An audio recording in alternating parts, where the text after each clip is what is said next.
जैसा कि आप देख पा रहे होंगे हम लोग अधिकारों पर अच्छे से समझ बना चुके हैं और आज की कक्षा का जो प्रमुख विषय है एनसीईआरटी को केंद्रित करते हुए वो है हमारे सामने नंबर 1, जिसे हम समझना चाह रहे हैं अधिकार के विकास, अधिकार के प्रकार और थोड़ा सा आरंभिक स्तर पर मानवाधिकार की समझ। ध्यान रखिएगा, इन सभी में से संघ लोक सेवा आयोग ने आपसे प्रीवियस ईयर क्वेश्चंस पूछे हैं, तो हमें इन टॉपिक्स को समझना बहुत जरूरी है। एक और बड़ी बात यह है कि जब हम इन टॉपिक्स को समझते हैं तो अक्सर कई बार लगता है विद्यार्थियों को कि अरे एनसीईआरटी में इतना कुछ है। तो जी हाँ, जो कुछ भी आप पढ़ रहे हैं केवल और केवल एनसीईआरटी में ही है। देखिए हम लोग क्या क्या जानना चाह रहे हैं आज। इसमें काफी प्रकार के आपके अधिकार, सिद्धांत वगैरह सब सेम जो हमारा मॉडल था उसे हम फॉलो करेंगे, जो हम पिछली क्लास में देख चुके हैं। और जो प्रमुख बात जो मैं आपसे शेयर करना चाह रहा था कि आज हम सबसे ज्यादा क्या क्या कवर करने वाले हैं और आगे हमें क्या पढ़ना है। देखिए आज एक तो हमें जान लेना है कि अधिकार कहां से आते हैं, इसके बारे में एक पूरी पुख्ता जानकारी हम लोग खुद लेकर चलेंगे। उसके बाद अधिकार के प्रकार क्या हैं, ठीक है, इसे हम जानेंगे। हमारे युग के लिए कौन कौन से आवश्यक अधिकार हैं, इसके बारे में चर्चा होगी। तो जहां तक अधिकार कहां से आते हैं और अधिकार के प्रकार की बात है, तो यहां हम लोग रेफर कर रहे हैं न्यू एनसीईआरटी को। और यूपीएससी ने चाहे वो प्री हो या मेन हो, प्री में स्पष्ट सीधा सवाल पूछा है और मेंस में अप्रत्यक्ष सवाल इस टॉपिक में से पूछा है। के अलावा जो हमारे युग के लिए आवश्यक अधिकार हैं या अधिकारों को प्राथमिकता देने की बात है, जब हम इसकी बात करते हैं तो हम यहां रेफर करेंगे ओल्ड एनसीईआरटी। और ओल्ड एनसीईआरटी में भी कक्षा 12वीं की ओल्ड एनसीईआरटी को रेफर करना हमारे लिए ज्यादा अच्छा होगा। इसका एक प्रमुख कारण यह है कि न्यू एनसीईआरटी में इसके ऊपर बहुत ही संतुलित दर्शन हमें नहीं मिलता है। मतलब कि ऐसा नहीं है कि न्यू एनसीईआरटी इसके बारे में बात नहीं कर रही है, जाहिर सी बात है न्यू एनसीईआरटी भी इसके बारे में कुछ ना कुछ कहना चाह रही है, लेकिन एक संतुलित रूप से जिस प्रकार एक समझ बनती है वैसी समझ हमें न्यू एनसीईआरटी में अधिकारों के आज के युग के हिसाब से कौन कौन से अधिकार जरूरी हैं इसको लेकर एक बहुत व्यापक समझ नहीं बनती है। जब हम हमारे इनकी बात कर लेंगे तो उसके बाद हम लोग आएंगे कि अधिकारों को कैसे प्राथमिकता दी जाती है, मतलब कौन से अधिकार पहले आते हैं, कौन से अधिकार दूसरे दर्जे पे आते हैं। हालांकि इसको पढ़ते हुए हमेशा याद रखिएगा कि यह निर्भर करता है सरकार के स्वरूप और उससे भी ज्यादा बड़ी बात है सरकार की मंशा पर।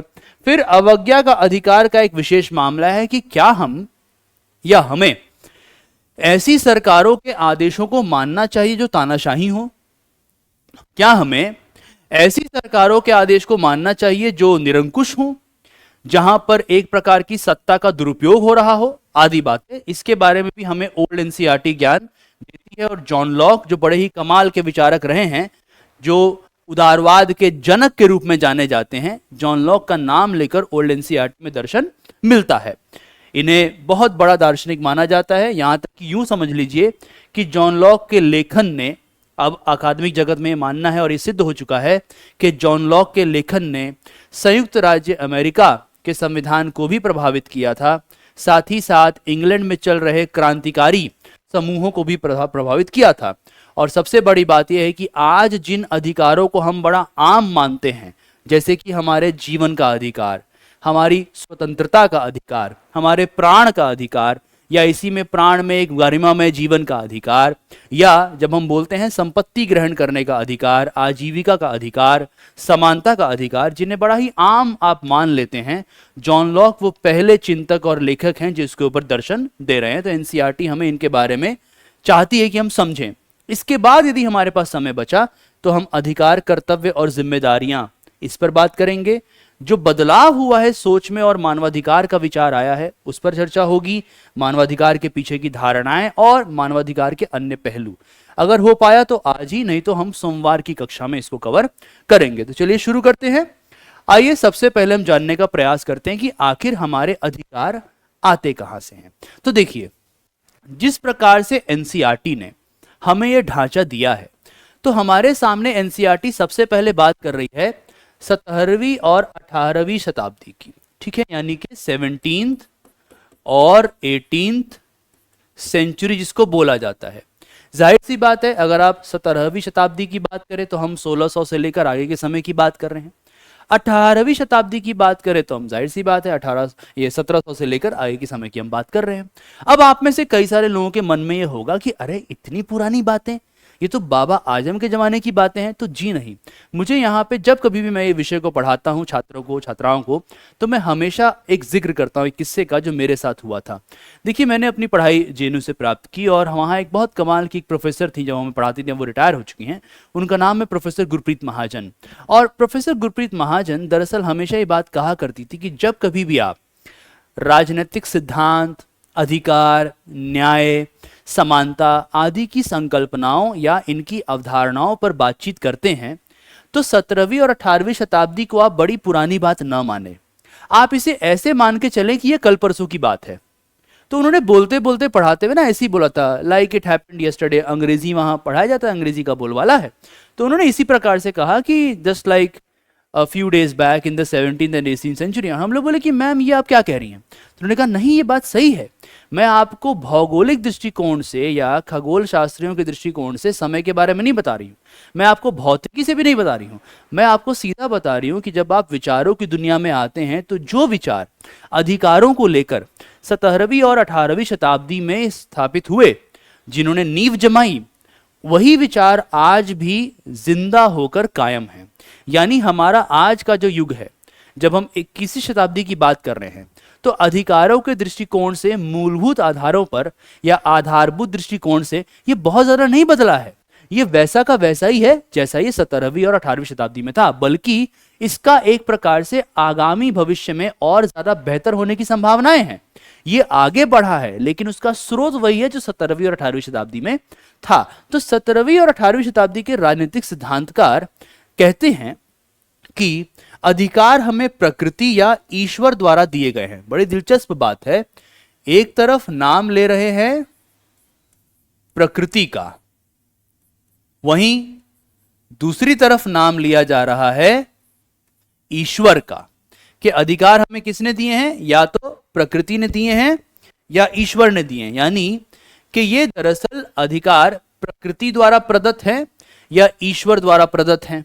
ये अधिकार हमें जन्म से ही प्राप्त है, मतलब कि मनुष्यों को अधिकार प्राकृतिक कानून के माध्यम से कैसे प्राप्त होते हैं? जन्म के साथ ही प्राप्त है। ठीक है, जन्म से हमें ये प्राप्त है, मतलब कि इसे हमें किसी शासक, किसी राजा ने नहीं दिया है। देखिए एनसीईआरटी क्या कह रही है, परिणामतः, मतलब इसका मतलब क्या हुआ? कोई व्यक्ति या शासक इन्हें हमसे छीन नहीं सकता। इसे हमें किसी शासक या किसी व्यक्ति ने नहीं दिया है, हम इन अधिकारों के साथ जन्म लेकर पैदा हुए थे। यानी ये प्रकृति ने हमें दिया या ईश्वर ने हमें दिया, और इसीलिए अधिकार अविभाज्य है और इन्हें हमसे कोई छीन नहीं सकता। मतलब कि ये इनएलिएनेबल हैं। आपसे कोई भी ये नहीं कह सकता कि कल से तुम्हारे अधिकार नहीं रहेंगे क्योंकि मैं राजा हूं और मैं ये बात कह रहा हूं। आपसे कोई ये नहीं कह सकता कि कल से तुम्हारे अधिकार नहीं रहेंगे क्योंकि मैं राष्ट्रपति हूं, मैं प्रधानमंत्री हूं, मैं मुख्यमंत्री हूं, मैं अफसर हूं। ऐसा नहीं हो सकता। ये अविभाज्य हैं, इनसे कोई आपसे नहीं छीन सकता। और इनको मनुष्य ने क्या किया? प्राकृतिक या नैसर्गिक अधिकारों के रूप में पहचाना। प्राकृतिक या नैसर्गिक अधिकारों के रूप में इन्हें पहचाना गया और 3 प्रमुख अधिकार माने गए: प्राण यानी कि जीवन, स्वतंत्रता और संपत्ति का अधिकार। ध्यान रखिएगा, यह मानना है आज के समय पे कि बाकी जितने हमारे अधिकार हैं वो इन्हीं अधिकारों की उपज होते हैं। ठीक है, अब देखिए एनसीईआरटी कैसे इस बात को बता रही है कि मनुष्य ने 3 प्राकृतिक अधिकार चिन्हित किए थे: जीवन का अधिकार, स्वतंत्रता का अधिकार और संपत्ति का अधिकार। ये 11वीं कक्षा की न्यू एनसीईआरटी है, राजनीतिक सिद्धांत वाली, चैप्टर 5, और उसका 5.2 प्रश्न हमें यहाँ पे नजर आ रहा है। ठीक है, तो देखिए क्या क्या हमें बता रहे हैं: जीवन का अधिकार, स्वतंत्रता का अधिकार और संपत्ति का अधिकार। अन्य तमाम अधिकार इन बुनियादी अधिकारों से ही निकले हैं। हम इन अधिकारों का दावा करें या ना करें, व्यक्ति होने के नाते ये हमें प्राप्त है। इससे फर्क नहीं पड़ता कि आप जाके ये बोल रहे हैं कि नहीं बोल रहे हैं कि आपका जीवन का अधिकार है। इससे फर्क नहीं पड़ता कि आप जाके ये बोल रहे हैं कि नहीं बोल रहे हैं कि आपके पास स्वतंत्रता का अधिकार है, संपत्ति का अधिकार है। मुख्य बात यह है कि चूंकि आप व्यक्ति हैं, चूंकि आप व्यक्ति हैं, तो यह अधिकार आपको प्राप्त हैं। यह विचार कि हमें जन्म से कुछ अधिकार प्राप्त होते हैं, यह बड़ा ही शक्तिशाली विचार था। इसका अर्थ यह हो गया कि राज्य या सरकार अपने शक्ति का प्रयोग करके हमें हमारे अधिकारों से वंचित नहीं कर सकती। तो इसी बिंदु को थोड़ा सा आप पकड़ने का प्रयास कीजिएगा। देखिए, सबसे पहले जब हम बात करें कि आखिर हमारे अधिकार आते कहां से हैं, जब इसकी बात होती है तो हमें समझ में आया हमारे अधिकार दरअसल, हम आधुनिक समय की बात करें, आधुनिक समय से पहले में अधिकारों के बारे में हमें ज्यादा जानकारी नहीं मिलती है, खासतौर पे एनसीईआरटी में, तो उस पर हम गौर भी नहीं करेंगे, वो जीएस का लेवल हुआ। तो आधुनिक समय में अगर हम बात करें तो हम जाते हैं 17वीं और 18वीं शताब्दी में, और 17वीं तथा 18वीं शताब्दी में जो राजनीतिक सिद्धांतकार थे, उनका मानना था कि जो अधिकार होते हैं या तो वो प्रकृति द्वारा प्रदत्त होते हैं, यानी प्रकृति हमें अधिकार प्रदान कर रही है, या फिर ये हमें ईश्वर द्वारा प्रदत्त होते हैं कि हमें कौन प्रदान कर रहा है, ईश्वर प्रदान कर रहे हैं। और इन अधिकारों के पीछे प्रकृति का नियम शामिल है। ठीक है, इसके पीछे क्या है? प्रकृति का नियम है, इसके पीछे विवेक है, और इसी को आधार बनाकर हमें ये अधिकार मिल रहे हैं।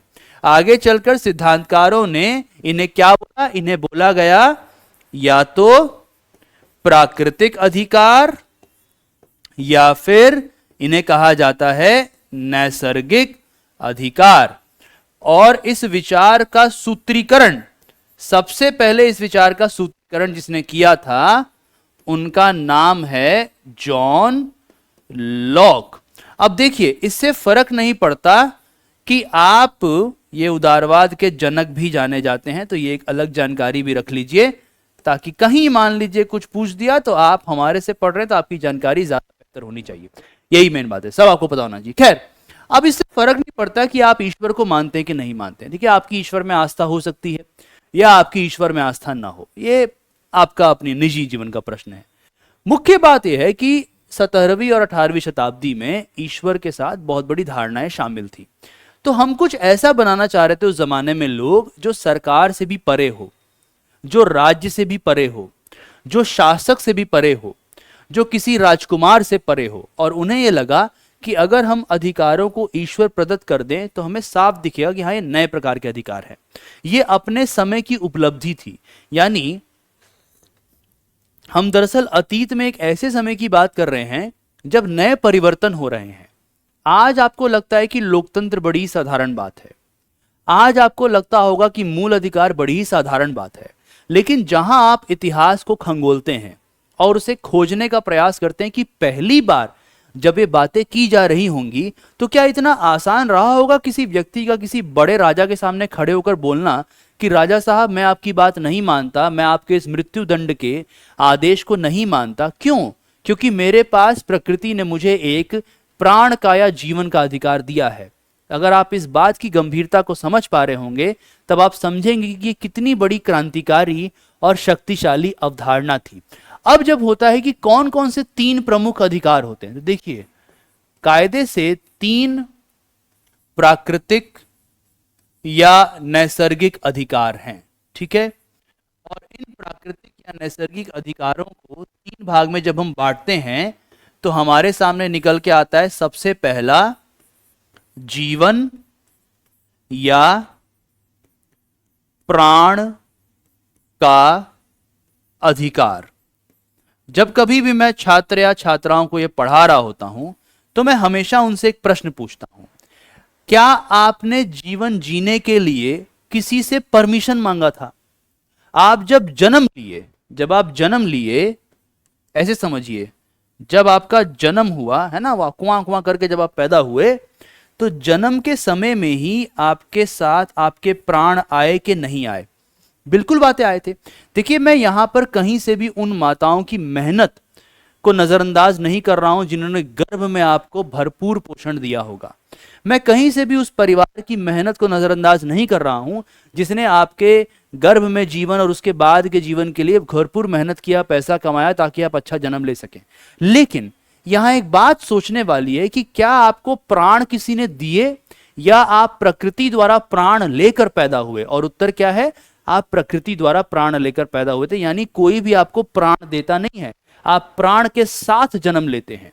दूसरा क्या है? दूसरा कहलाता है हमारा स्वतंत्रता का अधिकार। ठीक है, इसको बोलते हैं हम लोग स्वतंत्रता का अधिकार।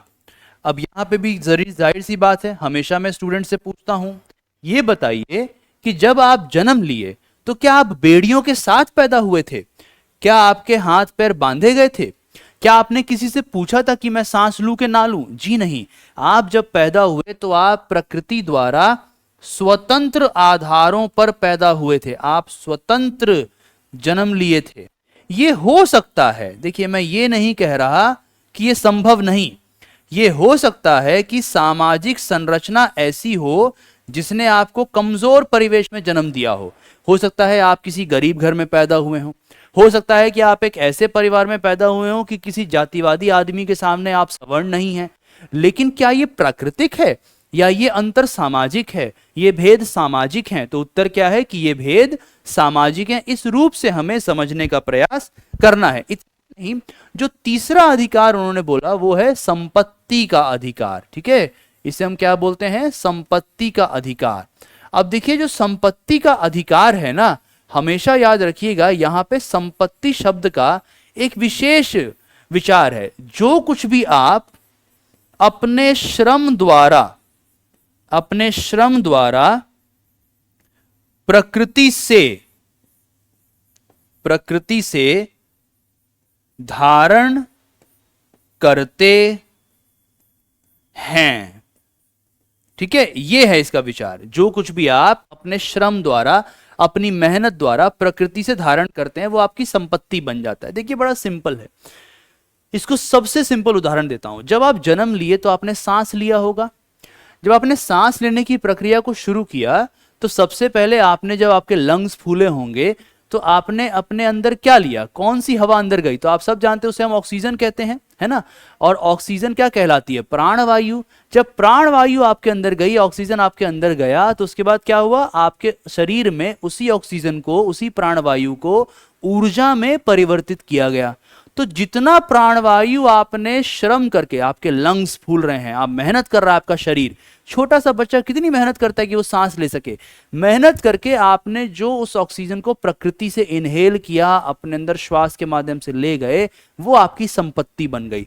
और ये तीनों क्या हैं? ये तीनों हैं मुख्य तौर पर प्राकृतिक अधिकार, या यूं समझ लीजिए यही तीन अधिकार वो आधार हैं जहां से किसी मनुष्य के अन्य अधिकार निकलते हैं। मतलब अगर जीवन का ये अधिकार नहीं होगा तो कहीं आ जा नहीं सकते, क्योंकि आपको मार दिया जाएगा। स्वतंत्रता का अधिकार नहीं है तो जाहिर सी बात है, ना पढ़ सकते हो, ना लिख सकते हो, ना नौकरी कर सकते हो, ना आगे जाके कोई बढ़िया करियर सोच सकते हो, कुछ भी नहीं कर सकते। और अगर संपत्ति का अधिकार नहीं है तो जितना भी कमाओगे, क्या गारंटी है कि आपके पास रहेगा? जब कोई मन करेगा कोई आपसे ताकतवर आके छीन लेगा। यानी अगर आपको एक अच्छा जीवन जीना हो, एक ऐसा जीवन जिसमें अन्य अधिकार मिला के आपका बेहतर जीवन बने, तो उसके लिए सबसे पहले बेस में कौन से हैं? यही तीन अधिकार हमें नजर आते हैं। ये बात हमें एनसीईआरटी समझाना चाह रही है। आगे बढ़ते हैं। फिर समय के साथ क्या होता है? विचार में परिवर्तन होता है। अब देखिए ये किस प्रकार के परिवर्तन की बात हम यहां कर रहे हैं, कौन सा परिवर्तन है जिसके बारे में सोचा जा रहा है। तो देखिए होता क्या है, अब आप आज के समय की बात करें, जैसे मैं आपसे कहूं आगे चलते हैं 20वीं और 21वीं शताब्दी में, ठीक है, 20वीं और 21वीं शताब्दी में हम लोग चलने का प्रयास करते हैं। अब मुझे बताइए आज का युग क्या है? आज का युग विज्ञान का युग है। आज का युग आधुनिक भौतिकी की प्रतिभा का युग है। आज का युग रिसर्च का युग है। अब आज के युग में अगर कोई बोले कि मुझे यह अधिकार ईश्वर ने दिए हैं, तो बड़ा अजीब सा नहीं लगेगा सुनकर कि कैसी बातें कर रहे हैं? जहां पर विज्ञान आज के समय में ईश्वर के अस्तित्व पर ही प्रश्न उठा रहा है, सब चीज को खोजा जा रहा है। मैं ये नहीं कह रहा कि ईश्वर नहीं है, ये मैं नहीं जानता, मैं इस प्रश्न का उत्तर ही नहीं जानता कि ईश्वर है कि नहीं है। मेरा ये मानना है कि मुझे नहीं पता। लेकिन क्या आज के समय पे ये नहीं कहा जा रहा कि अभी ईश्वर खोजा नहीं गया है, ईश्वर की खोज जारी है? आपके निजी राय कुछ भी हो सकती है। हो सकता है कि आप मानते हो कि ईश्वर है, हो सकता है कि आप नास्तिक हो सकता है कि आप इस प्रश्न से सरोकार ही ना रखते हो, इससे फर्क नहीं पड़ता। मुख्य बात यह है कि आज के समय पे नया प्रकार का युग आ चुका है। ऐसे में ईश्वर प्रदत्त अधिकारों की संकल्पना थोड़ी अजीब सी लगती है, अजीब व गरीब लगती है। इसीलिए क्या हुआ, समय के साथ विचार में बदलाव आया और न्यू एनसीईआरटी हमें समझाती है कि हमने एक नए प्रकार से सोचा। हमने कहा कि जो प्राकृतिक कानून या मानदंडों का समुच्चय है, इसे ईश्वर प्रदत्त कहना या प्रकृति द्वारा प्रदत्त कहना गलत है, बल्कि हम लेके आते हैं केंद्र में मनुष्य, कि जो ये मनुष्य है,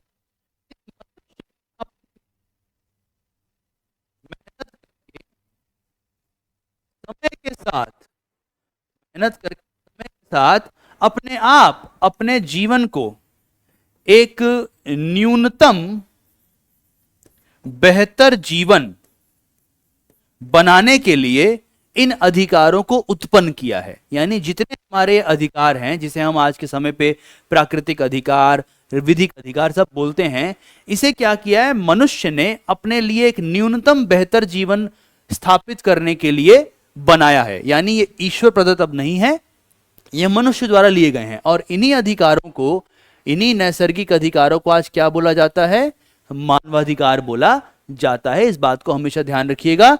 न्यू एनसीईआरटी में इसके ऊपर एक्सप्लेनेशन मौजूद है और वहां से सवाल आ सकता है। अब देखिए, मैं जब इसके लिए शोध कर रहा था तो मुझे लगा कि आपको एक पोस्टर दिखाना मदद करेगा। क्यों? क्योंकि हमने कल नैतिक मांग के रूप में अधिकार, विधिक दर्जा प्राप्त अधिकार और आज नैसर्गिक अधिकार और मानवाधिकार के ऊपर थोड़ी बहुत चर्चा कर ली है। तो इसके बारे में एक बुनियादी समझ हम बना लें। ये अंग्रेजी में दिख रहा होगा तो आपको चिंता नहीं करनी है, ये पोस्टर अंग्रेजी में ही था। मैं आपको हिंदी में इसका एक अलग से मॉडल भी बना के दिखाऊंगा जो इस पोस्टर में शामिल नहीं है। देखिए, सबसे पहला बात क्या है, सबसे पहले हम यहाँ बात करते हैं मानवाधिकार की, है ना, मानवाधिकार की यहाँ बात हो रही है। अब देखिए, मानवाधिकार के बारे में क्या कहा है, universal rights any human being can enjoy. मतलब ये हुआ कि इन अधिकारों का प्रयोग या उपयोग, प्रयोग या उपयोग कोई भी मानव कर सकता है। मतलब कोई भी मनुष्य या कोई भी मानव किसी भी मानवाधिकार का उपयोग या प्रयोग कर सकता है।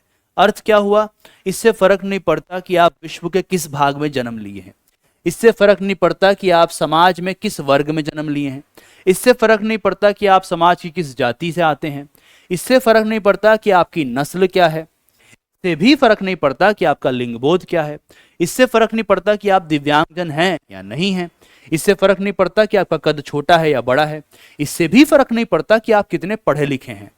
कुछ भी नहीं मायने रखता। अगर आप मनुष्य हैं तो आपके कुछ अधिकार हैं। यह कहलाता है मानवाधिकार। यानी हर कोई, हर मनुष्य, प्रत्येक मनुष्य इसका उपयोग या प्रयोग कर सकता है और इसीलिए इन्हें बोला जाता है यूनिवर्सल, यानी कि सार्वभौमिक। ठीक है, यानी जो मनुष्य को मनुष्य होने के नाते प्राप्त होते हैं। और ये जो हमारे मानवाधिकार होते हैं, इन्हें भी क्या बोला जाता है, ये प्राकृतिक अधिकार का भाग होते हैं। यानी कि इसे किसी राजा या शासक ने नहीं दिया है, इसे हमें प्रकृति या ईश्वर ने दिया है। या आज की धारणा क्या है कि मनुष्यों ने अपने लिए एक न्यूनतम जीवन जीने के लिए बेहतर परिस्थिति प्राप्त करने हेतु इन अधिकारों को उत्पन्न किया है। और इसके दायरे में चौथी बात यह लिखी हुई है अंग्रेजी में कि आप सजा नहीं दे सकते। देखिए, सजा क्यों नहीं दे सकते, जब तक इन अधिकारों को विधिक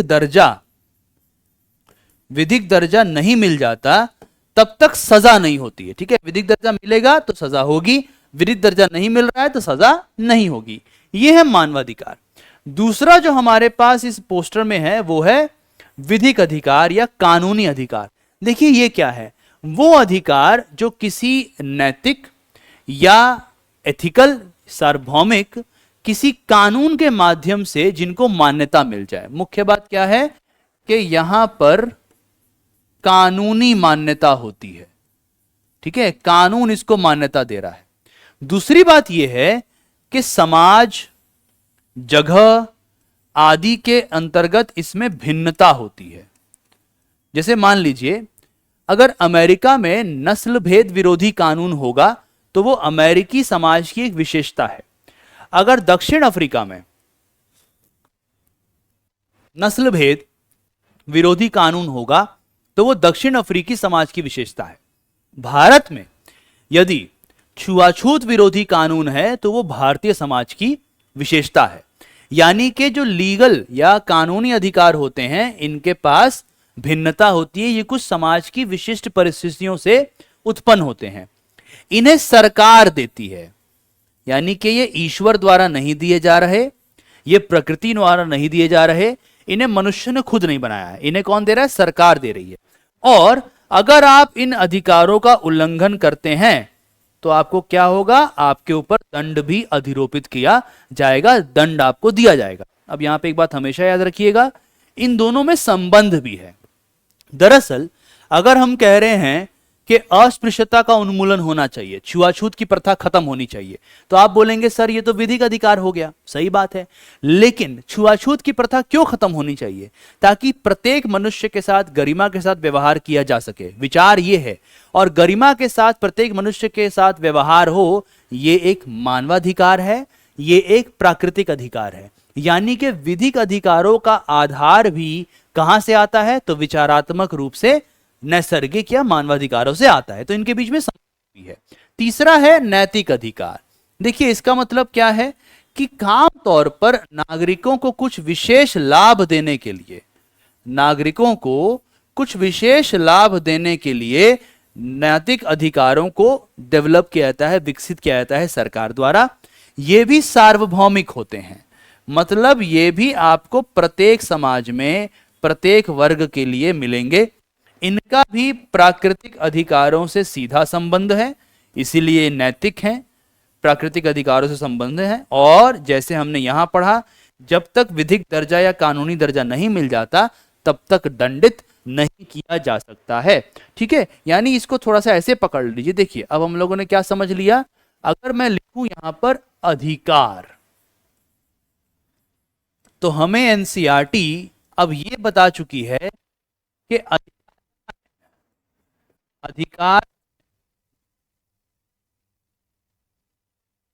अधिकार एक प्रकार का दावा है। इसे समाज द्वारा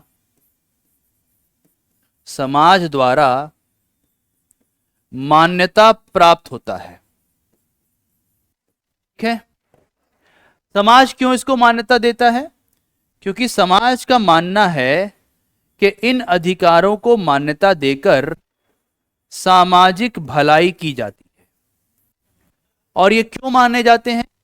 क्योंकि व्यक्ति मानता है कि व्यक्ति के व्यक्तिगत विकास के लिए अधिकार जरूरी हैं। ये बात हमें पता लग गई। अगर अधिकारों के इतिहास को समझना चाहें, यानी इनके अतीत में जाएं, तो हमें नजर आता है कि 17वीं और 18वीं शताब्दी से नैसर्गिक अधिकारों का विचार प्रबल हुआ। ये जो हमारे नैसर्गिक अधिकार थे, इन्हें और भी नाम से जाना जाता है, जिसे हम कहते हैं प्राकृतिक अधिकार। इसके 3 भाग हैं: जीवन, स्वतंत्रता और संपत्ति।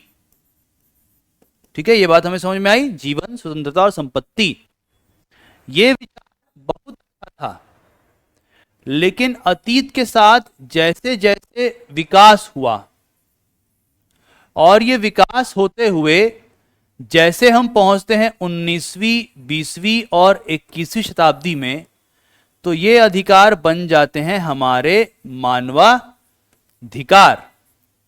ठीक है, यही क्या बन जाते हैं? हमारे मानवाधिकार। और बहुत सारे ऐसे भी अधिकार हैं जिन्हें बोला जाता है विधिक अधिकार। या कानूनी अधिकार। और इन कानूनी अधिकारों की नींव में, यानी इनका सीधा संबंध विचार के दृष्टिकोण से नैसर्गिक या मानवाधिकार या नैतिक अधिकारों से है। ये बात आप लोगों ने अभी समझी है, ठीक है। इस प्रकार से आपको ये मॉडल अपने दिमाग में रखना है। जितने भी छात्र देख रहे हैं आप इसे ऐसे डाउनलोड कीजिएगा, ठीक है। तो चलिए आगे बढ़ते हैं और अब प्रयास करते हैं समझने का कि आखिर हमारे अधिकारों के प्रकार क्या क्या होते हैं। तो देखिए, जहां तक अधिकारों के प्रकार की बात है तो हमेशा इसे दो भागों में देखिए। एक होते हैं अधिकार के वो प्रकार जिसे हम बोलते हैं सामान्य विभाजन, ठीक है। सामान्य विभाजन का क्या मतलब हुआ? इसके तीन भाग हैं, मुख्य तौर पर इसके तीन भाग हैं और ये तीन भाग कुछ इस प्रकार से आपको दिखेंगे। सबसे पहला है जिसे हम बोलते हैं राजनीतिक अधिकार, यह हो गया पहला। दूसरा है आर्थिक अधिकार, यह हो गया दूसरा भाग। और तीसरा है सामाजिक या सांस्कृतिक अधिकार, ये हो गए हमारे अधिकार का तीसरा भाग, ठीक है। पहला है राजनीतिक अधिकार, दूसरा है आर्थिक अधिकार और तीसरा है सामाजिक या सांस्कृतिक अधिकार। याद रखिएगा, ये है हमारी न्यू एनसीईआरटी। न्यू एनसीईआरटी में इस प्रकार से इसकी व्याख्या की गई है। इसी प्रकार कुछ ऐसे अधिकार हैं में के लिए, आज के समय के लिए बहुत आवश्यक हैं, ठीक है। और इसके दायरे में भी कई सारे अधिकार आते हैं। जैसे कि अगर मैं आपको उदाहरण दूं, एक अधिकार आता है जिसे हम बोलते हैं स्वतंत्रता का अधिकार, ठीक है। व्यक्तिगत स्वतंत्रता, निजी स्वतंत्रता का अधिकार। एक इसी के दायरे में आते हैं समानता का अधिकार, इसी के साथ साथ भागीदारिता का अधिकार। इसी प्रकार कार्य प्लस वेतन, शिक्षा, ठीक है, स्वास्थ्य और अन्य। मतलब कि इस दो प्रकार से हमें अधिकारों के प्रकार को समझना है। और याद रखिएगा, ये जो है ये आपको मिलता है ओल्ड एनसीईआरटी में। यानी अगर तुलना की जाए तो ओल्ड एनसीईआरटी नए प्रकार के अधिकारों की व्याख्या कर रही है और न्यू एनसीईआरटी अलग प्रकार के अधिकारों की व्याख्या कर रही है। तो सबसे पहले हम लोग इस भाग को पढ़ेंगे, फिर हम लोग इस भाग को समझने का प्रयास करेंगे। आइए शुरू करते हैं। सबसे पहला राजनीतिक अधिकार।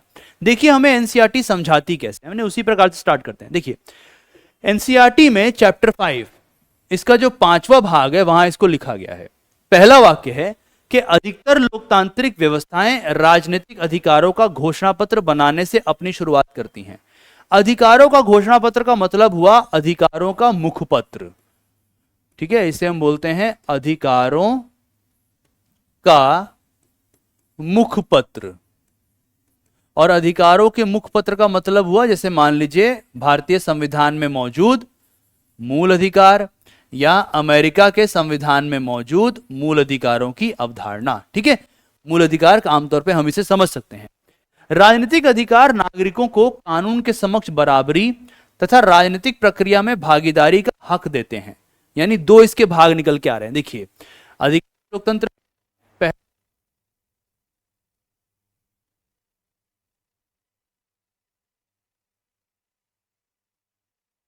बराबरी। अन्य शब्दों में अगर हम इसको बोलें तो इसे कहा जाता है विधि यानी कि कानून के समक्ष समानता। यह है इसका पहला विचार। दूसरा है कि राजनीतिक प्रक्रिया में भागीदारी का हक देते हैं, मतलब कि सेकंड इसका विचार होगा राजनीतिक प्रक्रिया में भागीदारी, और इसे कई प्रकार से किया जा सकता है। ठीक है, ऐसा नहीं कि एक ही प्रकार है, कई प्रकार से हो सकता है। देखिए, कानून के सामने बराबरी का मतलब सीधा हुआ कि जब कभी भी किसी व्यक्ति के ऊपर कोई कानूनी कार्यवाही को करना होगा, नंबर 1 उसमें कानून की प्रक्रिया का पालन किया जाएगा।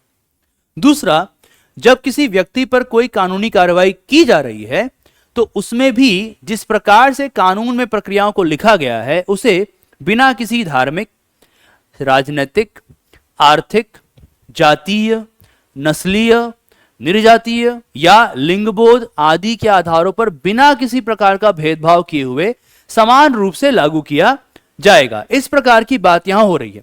जहां तक राजनीतिक प्रक्रिया में भागीदारिता की बात है, तो देखिए इसमें क्या क्या आता है। जैसे पहला है वोट देना और अपने प्रतिनिधियों को चुनने का अधिकार। अब कल 25 मई है, कल दिल्ली में चुनाव है, वोट देने का अधिकार हो और अपने प्रतिनिधियों को चुनने का अधिकार हो, या फिर किसी राजनीतिक दल को बनाने का अधिकार हो। जिसे आप देखें दल को बनाना, या हो सकता है कोई दल पहले से ही हो, क्या पता कांग्रेस है, आम आदमी पार्टी है, भाजपा है ना, कोई दल पहले से ही है, उसी को शामिल होने का उसमें अधिकार। एक जो दिलचस्प बात यहां छुपी रहती है वो ये है कि राजनीतिक अधिकार और नागरिकों की स्वतंत्रताएं ये एक दूसरे के पूरक होते हैं। यूं समझ लीजिए कि अगर हम देखें कि ये नागरिक स्वतंत्रताओं से जुड़े होते हैं, ठीक है, और नागरिक स्वतंत्रताओं के दायरे में क्या क्या आता है, एनसीईआरटी हमें बताती है स्वतंत्र और निष्पक्ष न्यायिक जांच। मतलब पहला हो गया कि आपके साथ जब सुनवाई हो रही है, मान लीजिए आपको अरेस्ट कर लिया गया है और आपको कोर्ट में पेश किया गया है, तो आपके साथ जो पेशगी आपकी हुई है, जो आपको कोर्ट में ट्रायल पे रखा जा रहा है, आपके ऊपर जब सुनवाई चल रही है, तो वो स्वतंत्र होनी चाहिए और निष्पक्ष होनी चाहिए। इतना ही नहीं, आप अपने विचारों को बना सकें और उन विचारों को अभिव्यक्त कर सकें, यानी कि विचारों को स्वतंत्र रूप से व्यक्त करने का अधिकार। या फिर मान लीजिए आपको कोई बात अच्छी नहीं लगी, आपको कोई चीज खराब लग रही है, तो उसे जाहिर सी बात है विरोध के माध्यम से या अपनी असहमति को व्यक्त करने का अधिकार। मतलब क्या हुआ कि जब कभी भी आप इसको समझने का प्रयास करेंगे, कि आप देखते हैं ना कि लोग प्रोटेस्ट करते हैं, ठीक है, प्रोटेस्ट हो रहा है, मान लीजिए कोई सामने ये कह रहा है कि हम इस कानून को नहीं मानते, हम चाहते हैं कि सरकार इस कानून को वापस ले, या यूं उदाहरण के लिए देखिए अभी हाल फिलहाल में किसानों का एक आंदोलन हो रहा था, या कभी कभी आपने देखा होगा कि कई सारे शिक्षक जो हैं वो अपनी नौकरी पक्की करने के लिए आंदोलन कर रहे हैं। हो सकता है किसी को कोई नई नीति अच्छी नहीं लगी तो वो उसके विरोध में आंदोलन कर रहा है। ये सभी पहलू को जब आप गौर करेंगे तो हमें समझ में आता है कि ये नागरिक की स्वतंत्रताओं का भाग होते हैं। ठीक है, 3 मुख्य: अपने विचारों को अभिव्यक्त करने का अधिकार, अपने ऊपर एक निष्पक्ष और स्वतंत्र सुनवाई प्राप्त करने का अधिकार, और अपनी असहमति या विरोध करने का अधिकार। यह बात भी सच है कि हमने पिछली कक्षाओं में जाना है कि अधिकार का प्रमुख उद्देश्य क्या होता है। अधिकार का प्रमुख उद्देश्य होता है कि ये हमारे जीवन को बेहतर करें, मतलब ये हमारे व्यक्तिगत कल्याण को आगे बढ़ाए। अब एक सवाल बनता है कि आखिर किस प्रकार राजनीतिक अधिकार और नागरिकों की स्वतंत्रताएं, जिन्हें किसी भी लोकतांत्रिक सरकार का नींव माना जाता है, याद रखिएगा इस लाइन को, कि कुल मिलाकर नागरिक स्वतंत्रता और राजनीतिक अधिकार मिलकर किसी सरकार की लोकतांत्रिक प्रणाली की बुनियाद का निर्माण करते हैं। ये बुनियाद है। अब यहीं से आपका एक और सवाल बनेगा कि वो क्या है जो किसी भी लोकतांत्रिक सरकार की बुनियाद का निर्माण करता है। तो आपको क्या मिलेगा? राजनीतिक अधिकार और नागरिकों की स्वतंत्रताएं। अब ये जो हमारी बुनियाद है, ये कैसे हमारे व्यक्तिगत कल्याण में किसी प्रकार की कोई भूमिका निभाती है, इसका आंसर भी हमें एनसीईआरटी देती है, और इसका आंसर 3 लेवल पर है। पहला, कि ये सरकार को जनता के प्रति जवाबदेह बनाती है, यानी हमारे पास एक जवाबदेह सरकार आती है। दूसरा, कि कि हम अपनी अपेक्षा जो है वह मुद्दों को अधिक महत्व दे सकते हैं। यानी कि शासक जो सोच रहा है, शासक के जो प्राधिकार हैं, शासक की जो मुद्दे हैं, शासक की जो चुनौतियां हैं, वो द्वितीय हैं, सेकेंडरी हैं, और एक व्यक्ति के अधिकार प्राथमिक हैं, यानी ये ज्यादा महत्वपूर्ण है। और तीसरा कि सभी व्यक्तियों को सरकार के निर्णयों को प्रभावित करने का समान अवसर राजनीतिक अधिकार और नागरिक स्वतंत्रताएं उपलब्ध कराते हैं। तो कायदे से मान लीजिए, अगर आपको समझना हो कि आखिर ये राजनीतिक अधिकार होते क्या हैं, है ना, मान लीजिए इसे हम समझने का प्रयास करें कि ये क्या होते हैं राजनीतिक अधिकार, तो हमें पता लगा कि राजनीतिक अधिकार के दायरे में दो प्रमुख बातें शामिल हैं। पहला क्या है? पहली बात यह है कि राजनीतिक अधिकार के दायरे में आता है विधि के समक्ष समता का अधिकार या समानता। ठीक है, इसका मतलब क्या हुआ कि कानून के सामने सब बराबर हैं। कानून के सामने सब बराबर हैं, यह हो गया पहला मतलब। दूसरा हमें पता लगा कि यह बात करता है राजनीतिक भागीदारिता की। राजनीतिक भागीदारिता, इसका मतलब क्या हुआ? इसका मतलब हुआ कि हमारे पास नंबर 1 मतदान का अधिकार हो, पहला।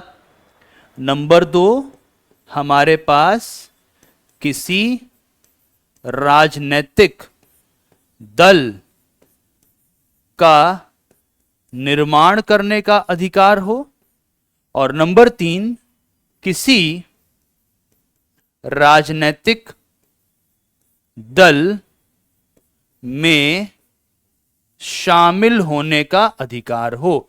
ये इसके 3 प्रमुख उदाहरण हो गए। हालांकि एनसीईआरटी फिर हमें बताती है कि राजनीतिक अधिकार के साथ एक पूरक भूमिका निभाते हैं नागरिक स्वतंत्रताएं। ठीक है, नागरिक स्वतंत्रताएं। अब कि इसका क्या अर्थ है, तो इसके बारे में हमें एनसीईआरटी ने समझाया कि नागरिक स्वतंत्रताओं के दायरे में क्या क्या आता है। तो नागरिक स्वतंत्रताओं के दायरे में आएगा हमारा बहुत ही महत्वपूर्ण, सबसे पहला स्वतंत्र और निष्पक्ष न्यायिक जांच या सुनवाई, है ना। एक तो ये आ गया, दूसरा इसमें आ गया अभिव्यक्ति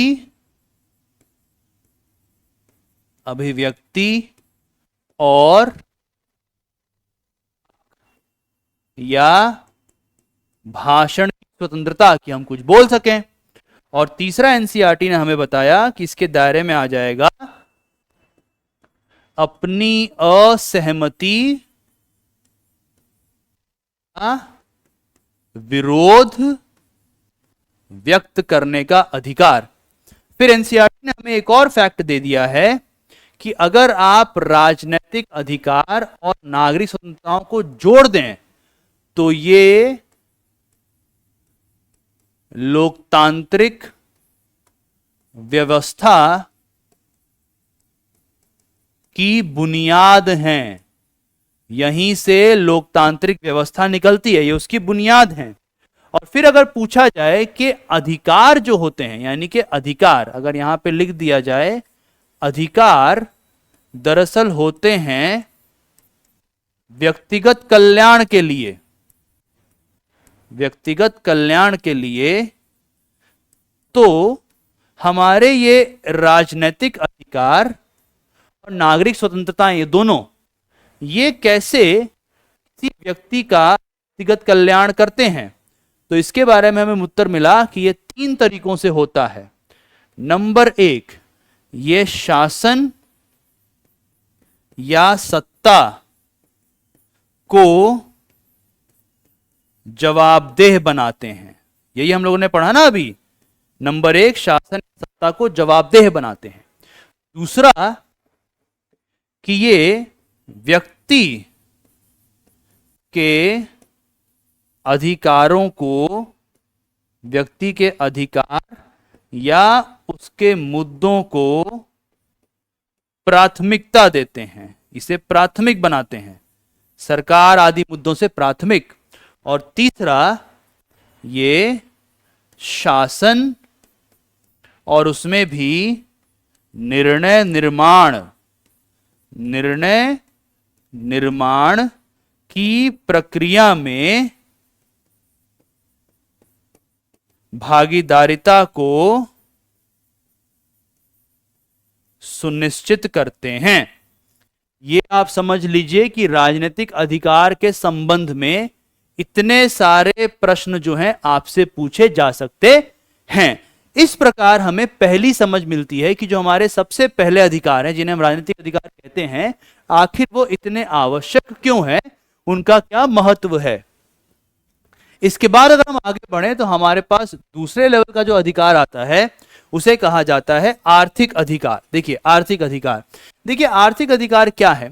आज के समय पे क्या हुआ है, अगर मैं आपसे एक सवाल पूछूं कि मान लीजिए आपको भरपेट खाना नहीं मिला है, मान लीजिए कि आपको बहुत अच्छे से सोने की जगह आपके पास नहीं है, मान लीजिए आपके तन के ऊपर अच्छे कपड़े नहीं हैं, आपको बेहतर रूप से कहीं भी ये जगह नहीं मिल रही कि आप अपने पास कोई बचत कर पाएं, तो क्या आप अपने राजनीतिक भागीदारी, राजनीतिक अधिकारों को ठीक से इसका आनंद ले पाएंगे, इसका उपयोग कर पाएंगे? जाहिर सी बात है आपके मन में प्रश्न उठेगा, करना संभव है।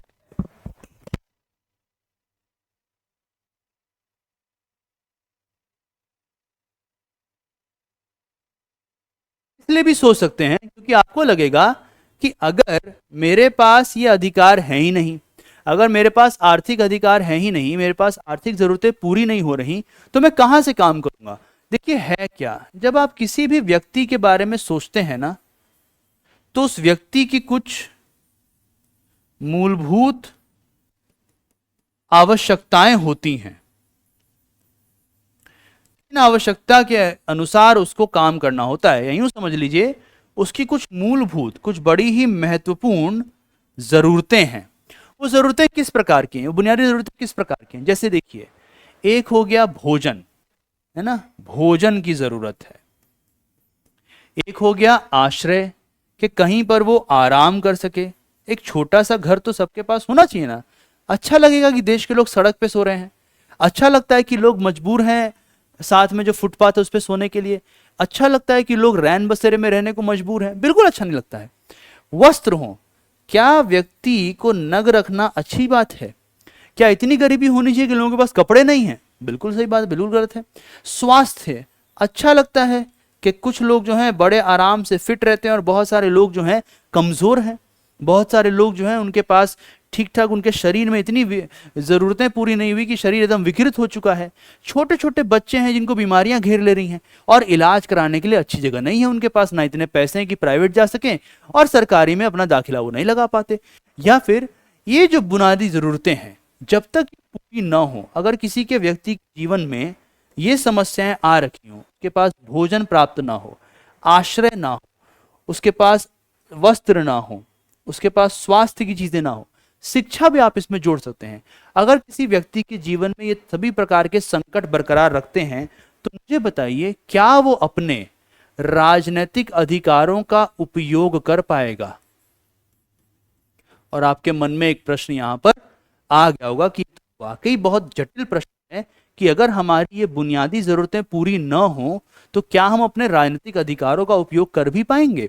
ये एक महत्वपूर्ण प्रश्न है और इसीलिए समय के साथ कई सारे लोकतांत्रिक समाजों ने इन दायित्वों को पहचाना और उन्होंने कहा कि नहीं, राजनीतिक अधिकार अच्छे हैं, अपनी जगह ठीक हैं।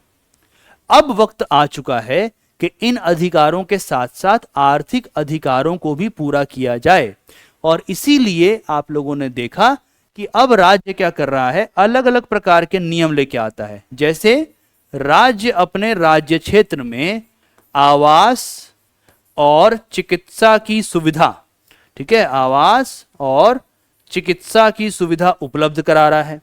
राज्य से कानून बनाता है जिससे लोगों को रोजगार बने। आप लोगों ने शायद मनरेगा का नाम तो सुना होगा ही, या फिर इंदिरा आवास योजना, है ना। जब आप देखते हैं तो पता लगता है कि हर किसी को उसका घर मिले, हर किसी के पास चिकित्सा की सुविधा हो। इन मुद्दों को पहचान कर राज्य ने अपना काम करना शुरू कर दिया है। इसके बाद जो हमारे पास तीसरे प्रकार के अधिकार हैं उन्हें हम कहते हैं सांस्कृतिक अधिकार। अब देखिए, एक हो गया हमारे पास राजनीतिक अधिकार, एक हो गए हमारे पास आर्थिक अधिकार। लेकिन समय के साथ लोकतांत्रिक समाजों ने सांस्कृतिक अधिकारों के ऊपर भी चिंतन मनन करना शुरू कर दिया। हम इन सब में अग्रणी रहे हैं। इसका एक कारण है, ऐतिहासिक परिस्थितियों के अनुसार भारत सदैव या शुरू से ही एक बहुलतावादी देश रहा है। मतलब हमारे यहाँ हमेशा कई प्रकार की डाइवर्सिटीज रही हैं। यानी जो आमतौर पर एक चुनौती आज के समय में पश्चिम के समाज देख रहे हैं कि उनके यहाँ पर अब विविध प्रकार के लोग आने लगे हैं और विविधता का एक पैमाना उनके यहाँ बढ़ने लगा है। हमारे यहाँ तो शुरू से रहा। जैसे मान लीजिए, अगर भारत में कोई चाहे कि वो सरकारी अफसर हो, पुलिस में हो, लेकिन वो पग पहनना चाहता है, तो वो पगड़ी पहन सकता है कि नहीं पहन सकता है? उत्तर है कि पहन सकता है। अगर मान लीजिए वही सरदार जी चाहें कि वो अपने कृपाण को धारण करना चाहते हैं, तो उसे उनके धर्म का भाग माना जाता है कि नहीं माना जा रहा है? तो उत्तर है कि माना जाता है। अगर मान लीजिए भारत में कुछ लोग चाहें कि वो अपनी सांस्कृतिक विरासत को बचाने के लिए एक स्कूल खोलना चाहते हैं, अपनी भाषा को बचाने के लिए एक स्कूल खोलना चाहते हैं, तो ये किया जाता है कि नहीं किया जाता है? बिल्कुल किया जाता है। अगर कोई प्रभात फेरियां निकालना चाह रहा हो, कोई सरदार जी निकालना चाह रहे हो, तो उन्हें निकालने दिया जाएगा। मान लीजिए कोई गणेश यात्रा निकालना चाह रहे हैं तो उन्हें निकालने दिया जाएगा। कोई राम नवमी के लिए यात्रा निकालना चाह रहे हैं तो उन्हें निकालने दिया जाएगा। या फिर कोई व्यक्ति किसी महान सूफी संत के मजार पर जाकर मत्था टेकना चाहता है तो उसे मत्था भी टेकने दिया जाएगा। यानी हमें क्या समझ में आता है कि हमारे राजनीतिक और आर्थिक अधिकारों के साथ साथ वो अधिकार जो हमारी पहचान को तय करते हैं, हमारी पहचान का निर्माण करते हैं, हमें अपना अस्तित्व प्रदान करते हैं, वो अधिकार भी इतने ही महत्वपूर्ण होते हैं जितने कि राजनीतिक और सांस्कृतिक अधिकार हैं। इसीलिए कई सारे लोकतांत्रिक देशों में नागरिकों के सांस्कृतिक दावों को पहचानने की बात होने लगी है। मतलब कि वो अपनी मातृभाषा में प्राथमिक शिक्षा को प्राप्त कर सकें, अपनी भाषा और संस्कृति सिखाने के लिए संस्थान स्थापित कर सकें। इन अधिकारों को अब मान्यता दी जा रही है। जैसे कि अगर आप चाहें तो यहां मैं आपको एक उदाहरण देना चाहता हूं। आप लोगों ने शायद अनुच्छेद नंबर 29 और अनुच्छेद नंबर 30 के बारे में सुना होगा, जिसके बारे में हम आगामी कक्षाओं में पढ़ेंगे। और भारतीय संविधान के अनुच्छेद 29 और 30 में स्पष्ट कर दिया गया है कि भाषाई, ठीक है, भाषाई और सांस्कृतिक मुद्दों से संबंधित अधिकार उपलब्ध कराए जाते हैं। तो ये हमें साफ दिखता है। हालांकि इसके बाद मैं आपको एक और बात बता देना चाहता हूं कि दो प्रकार से हमें चीजें नजर आने लगी हैं। जहां अलग अलग सरकारों ने, अगर हम अधिकार की बात करें, ये बात भी हमें न्यू एनसीईआरटी बताती है कि अधिकारों को अब राज्य या सरकारों ने मान्यता प्रदान करना शुरू कर दिया है। लेकिन इसमें एक फर्क है। जहां तक हमारे राजनीतिक अधिकार हैं, राजनीतिक अधिकार और हमारी नागरिक स्वतंत्रताओं का सवाल है,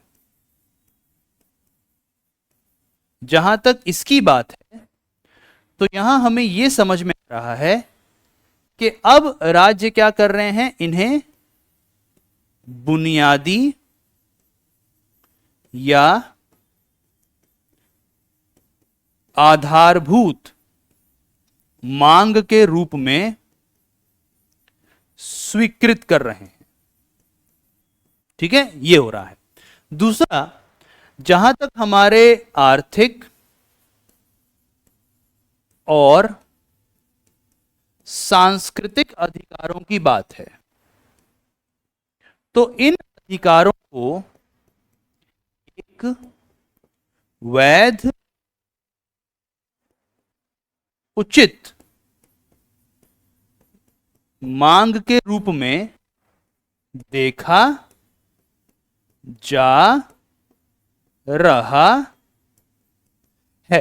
ये एक फर्क आपको अपने मन में बरकरार रखना है कि जहां राजनीतिक अधिकारों को एक बुनियादी आधारभूत मांग के रूप में स्वीकृत कर लिया गया है राज्यों द्वारा, सरकारों द्वारा, उसी प्रकार हमारे आर्थिक और सांस्कृतिक अधिकारों को कमोबेश बड़े स्तर पर हम सोचने का प्रयास करें तो एक वैध या उचित मांग के रूप में देखा जा रहा है। अब आगे बढ़ते हैं और आते हैं हमारे युग के लिए आवश्यक अधिकारों के भाग पर। मैं पुनः दोहरा देता हूं, इसके लिए हमें रेफर करना है ओल्ड एनसीईआरटी, और इसमें भी क्लास 12th जो है उसमें आपको इसके बारे में जानकारियां मिलती हैं। तो देखिए इसके बारे में कैसे पढ़ें। आपके इस बोर्ड पर कुछ कुछ पेजेस स्क्रीनशॉट खुल गए होंगे। अब इसमें मैं आपको बताना चाहता हूं कि हम देख क्या। देखिए सबसे पहला अगर मैं कहूं आपसे तो हमारे युग की यहां पर बातें चल रही हैं, ठीक है, और युग बताने का प्रयास किया जा रहा है। मसलन एक मिनट, जैसे ये देखिए मैं आपको बताना चाहता हूं कि यहां पे चल क्या रहा है। हमारे अपने युग में नागरिकों के लिए आवश्यक विशिष्ट अधिकारों में बता रहे हैं। पहला अधिकार है व्यक्तिगत स्वतंत्रता का अधिकार। मतलब जो पहला अधिकार है वो कौन सा अधिकार हुआ? व्यक्तिगत स्वतंत्रता का अधिकार। इसके बाद आगे चलते हैं वगैरह वगैरह करते हुए दूसरा महत्वपूर्ण अधिकार है समानता का अधिकार, और समानता में भी एक है अवसर की समानता, दूसरा है कानून के सम्मुख समानता तथा कानूनों द्वारा समान संरक्षण। यानी कि एक तरफ हो गया व्यक्तिगत स्वतंत्रता, है ना, ये हो गई पहली बात, व्यक्तिगत, और दूसरा हो गया यहां पर समानता का अधिकार। इसमें भी खास तौर पे अवसर की समानता और कानून के सम्मुख समानता तथा कानूनों का समान संरक्षण। तीसरा महत्वपूर्ण अधिकार जो नागरिकों को अनिवार्यतः प्राप्त होना चाहिए वह है अभिव्यक्ति व भाषण की स्वतंत्रता। मतलब तीसरा हो गया एक तरफ भाषण प्लस अभिव्यक्ति की स्वतंत्रता, ये हो गया तीसरा अधिकार। ठीक है, इतना ही नहीं, यदि इसको थोड़ा सा मैं छोटा कर दूं और मैं आपको लेके आता हूं यहां पर, तो हमें समझ में आएगा कि इसके अलावा तीसरे के बाद कुछ विचारकों का मत है कि ये सारे अधिकार बहुत ज्यादा आवश्यक हैं। ये तर्क हमें देखने को मिलता है। अब चलते हैं हम लोग अगले पन्ने पर। अगले पेज पे हमें दिखता है कि जो चौथा महत्वपूर्ण अधिकार है, यहां देखिए चौथा जो महत्वपूर्ण नजर आ रहा है यहां, और इसका नाम दिया गया काम का अधिकार तथा पर्याप्त मजदूरी पाने का अधिकार। मतलब काम प्लस पर्याप्त मजदूरी पाने का अधिकार। इतना ही नहीं, अगर आप आगे देखें तो नागरिकों का पांचवा महत्वपूर्ण अधिकार है पर्याप्त स्वास्थ्य सुविधाएं प्राप्त करने का अधिकार। यानी कि इसके बाद आ गया पर्याप्त स्वास्थ्य सुविधाएं प्राप्त करने का अधिकार। इतना ही नहीं, अगर आप देखें तो इसके बाद कहानी और आगे बढ़ती है। स्वास्थ्य से चलते हुए समुचित शिक्षा का अधिकार मानव विकास के लिए अत्यंत महत्वपूर्ण है। तो चलिए यहां लिख देते हैं फिर हम लोग शिक्षा का अधिकार। यानी पिछले में हमने पढ़ा भाषण व स्वतंत्रता, समानता और व्यक्तिगत स्वतंत्रता, तीन तो ये हुए और तीन अभी यहीं आ गए। इतना ही नहीं, आगे आप देखेंगे तो पता लगता है कि इतने में सरकार को और भी चीजें डालनी हैं। जैसे मान लीजिए राजनीतिक अधिकारों पर बल देना, ठीक है, अधिकांश इस प्रकार की बातें यहां देखने को मिलती हैं। और अंत में ये लेके आते हैं राजनीतिक आज्ञाकारिता के प्रश्न पर। यानी कुल मिलाकर एक तरफ ये 3 है, 1 2 3, और इसी प्रकार है व्यक्तिगत स्वतंत्रता नंबर 1, दूसरा समानता।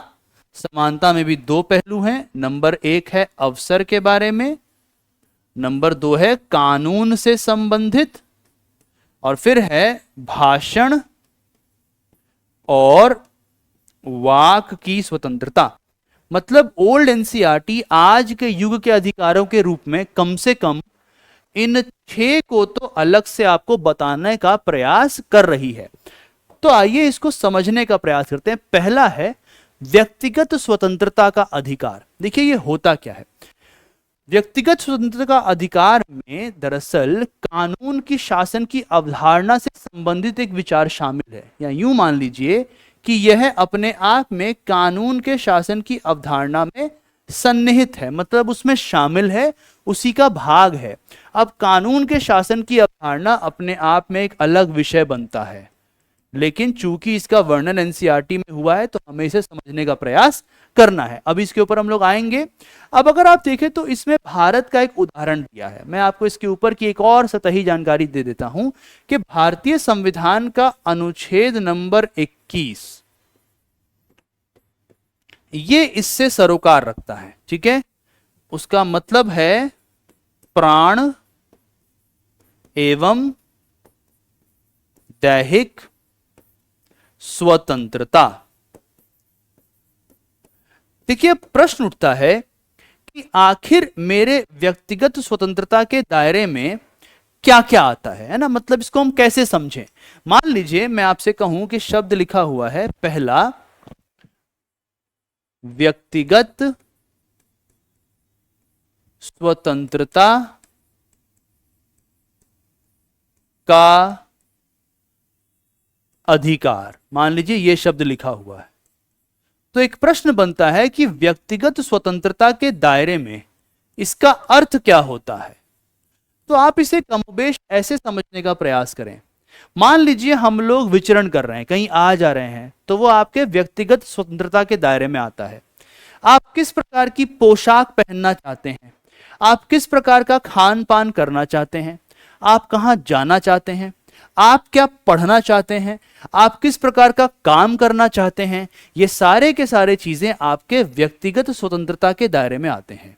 लेकिन अब मान लीजिए आप मुझसे कहें कि आप पेशेवर चोर हैं, मतलब नहीं, लेकिन मान लीजिए कोई आके आपके सामने एक केस आता है और वो बोलते हैं कि मैं तो पेशेवर चोर हूं, और चूंकि मैं पेशेवर चोर हूं तो मेरा मन है चोरी करने का, तो मेरी व्यक्तिगत स्वतंत्रता है कि मुझे चोरी करने की इजाजत दी जाए। तो देखिए बड़ी गलत बात है। गलत काम करना, अपराध करना व्यक्तिगत स्वतंत्रता के दायरे में नहीं आता है। मतलब अगर हम समझना चाहें तो ये हमारे एक प्रकार के निजी स्तर की आजादी की बात कर रहा है, लेकिन इसी के साथ एक विचार जुड़ा हुआ है कि ये हमें कानून के दायरे में रहते हुए व्यक्तिगत रूप से आजादियां दे रहा है। इसे हम कहते हैं व्यक्तिगत स्वतंत्रता। कि अगर मुझे कानून कह रहा है कि हां आप पढ़ा सकते हैं तो मैं पढ़ा रहा हूं, लेकिन इसका यह मतलब नहीं कि मैं एकदम उल्टी पुल्टी चीजें आपको पढ़ाने लग जाऊं या अपशब्दों का प्रयोग करने लग जाऊं, आपके सम्मान का हनन करने लग जाऊं आदि ना। अगर कानून मुझे इजाजत दे रहा है कि मैं गाड़ी चला सकता हूं, इसका यह मतलब नहीं है कि अब मैं फुटपाथ पे गाड़ी चलाने लग जाऊं, स्पीड लिमिट क्रॉस करके चलाने लग जाऊं, बिना लाइसेंस की गाड़ी चलाने लग जाऊं। जी नहीं, कानून के दायरे में रहते हुए मेरी स्वतंत्रताएं क्या कहलाती हैं? व्यक्तिगत स्वतंत्रताएं कहलाती हैं। इसमें एक और बिंदु छुपा हुआ है। देखिए व्यक्तिगत अधिकार का मतलब क्या हुआ कि इसमें कुछ भी करने की पूर्ण स्वतंत्रता इसका मतलब नहीं है। इसका मतलब यह हुआ कि कानून के हिसाब से आपको काम करना है। अब मान लीजिए आप कानून का उल्लंघन कर देते हैं, ठीक है, तो जाहिर सी बात है आपकी स्वतंत्रता का उल्लंघन अगर आप कब माना जाएगा? जब आप कानून का उल्लंघन करते हैं, कानून का उल्लंघन करने की परिस्थिति में ही आपको दंड दिया जाता है। और जब आपको दंडित किया जा रहा है, यानी आपके ऊपर दंड अधिरोपण हो रहा है, तो ये दंड भी कानून के अनुसार होना चाहिए। ठीक है, ये कानून के अनुसार होना चाहिए। और देने की जो प्रक्रिया है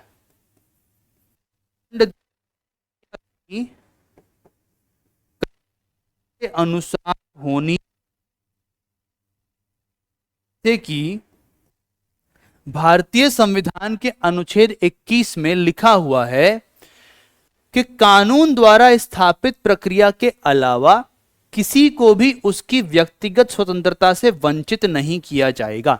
यानी अगर सरकार को चाहिए कि वो मेरी व्यक्तिगत स्वतंत्रता से मुझे वंचित करना चाहते हैं, कि मान लीजिए मैंने कोई अपराध किया हो सरकार की नजर में, तो वो भी कैसे होगा?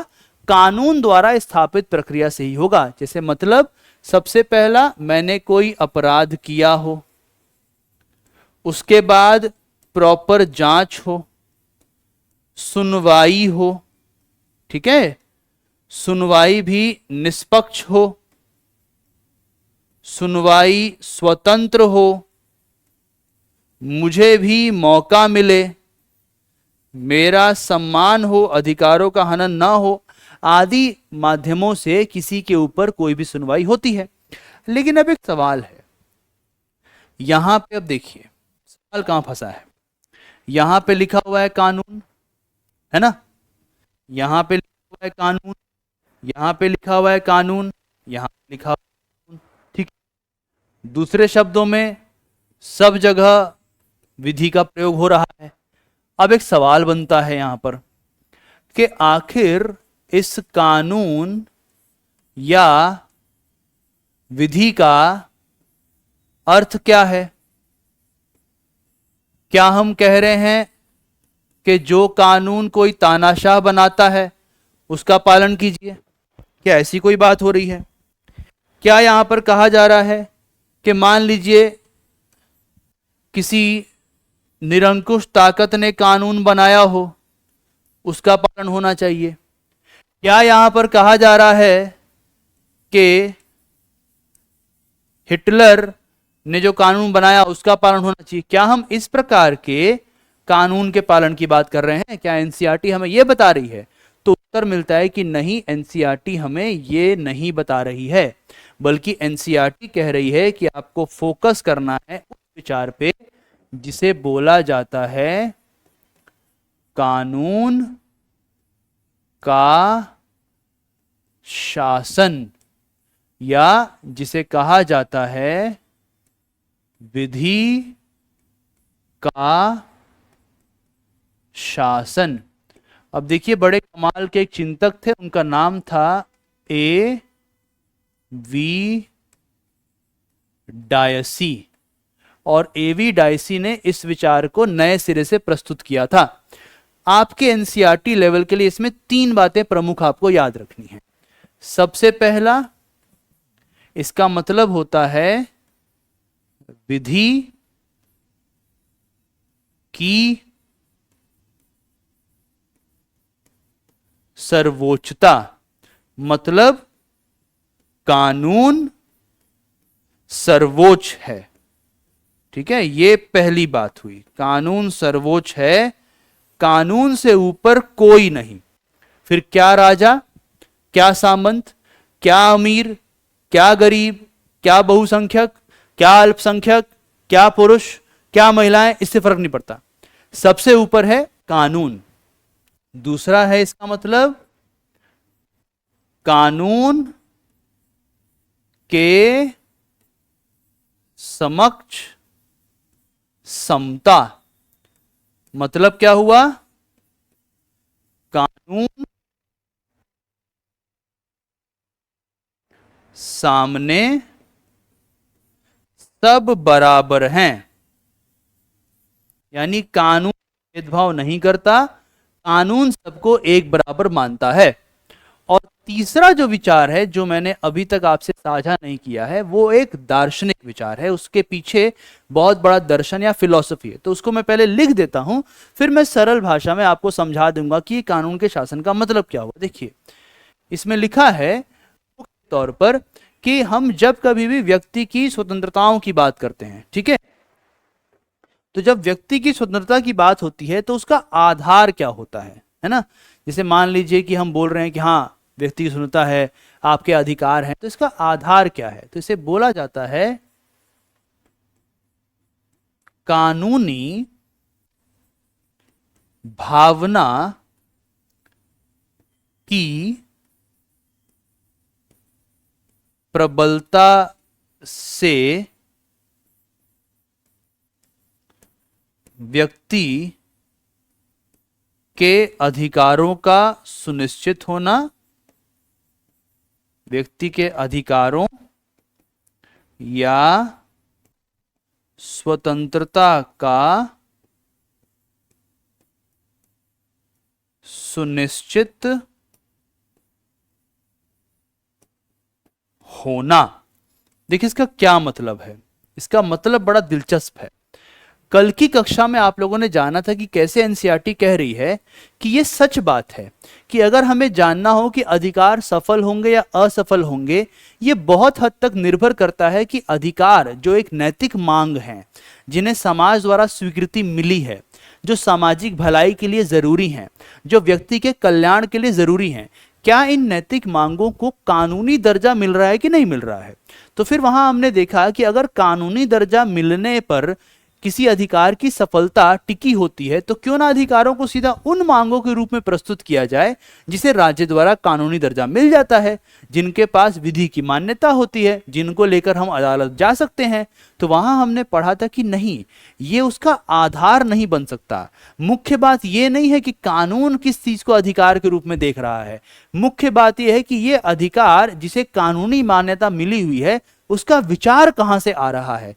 इसी को आप इस रिश्ते में समझ सकते हैं कि यहां पर भी यही रिश्ता है। रिश्ता क्या है कि अगर हम बात करते हैं अनुच्छेद 21 जो अभी हमने देखा, प्राण एवं दैहिक स्वतंत्रता, तो जाहिर सी बात है हमारे देश के संविधान ने अनुच्छेद 21 के माध्यम से हमें जीवन का अधिकार दिया है, हमें प्राण का अधिकार दिया है, हमें व्यक्तिगत स्वतंत्रता का अधिकार दिया है। यह सच बात है, परंतु सवाल यह है कि क्या यह संविधान हमें दे रहा है या ये पहले से ही संविधान में दिए जाने के समय से पहले से ही विचार के रूप में, एक भावना के रूप में हमारे समाज में मौजूद है। और इसका उत्तर हमें मिलता है कि जब प्राण के अधिकार का विचार 16वीं, 17वीं और 18वीं शताब्दी में आ ही चुका था, तो इसका मतलब है कि कानूनी भावना के रूप में यह विचार पहले से ही मौजूद था। संविधान तो केवल इसको फिर से स्थापित कर रहा है, इसे लागू कर रहा है। तो कानूनी भावना के प्रबल होने से हमारे अधिकार बचते हैं। तो यह बात यहां चल रही है कि जब आप आज के समय की बात करें तो व्यक्तिगत स्वतंत्रता का अधिकार अति आवश्यक है। इसके दायरे में क्या आएगा? कानून के दायरे में रहते हुए अपनी व्यक्तिगत स्वतंत्रताओं को उपयोग करना, उन्हें लागू होकर आगे बढ़ाना। इसमें कानून के उल्लंघन पर ही आपको कानून द्वारा दंड मिलना चाहिए और दंड देने की प्रक्रिया भी कानूनी होनी चाहिए। और कानून का मतलब है कानून के शासन का विचार, ये इसके अंदर निहित है। ठीक है, क्या है कानून के शासन का विचार? नंबर 1, कानून सर्वोच्च है। नंबर 2, कानून के समक्ष समानता है, कानून भेदभाव नहीं करता है। और नंबर 3, कानूनी भावना जब प्रबल होती है तो हमारे अधिकार अपने आप बच जाते हैं, वो सुरक्षित और सुनिश्चित रहते हैं। जैसे इंग्लैंड में तो कोई मूल अधिकार का पूरा नहीं है, लेकिन क्या वहां अधिकार सुनिश्चित नहीं है? क्यों सुनिश्चित है?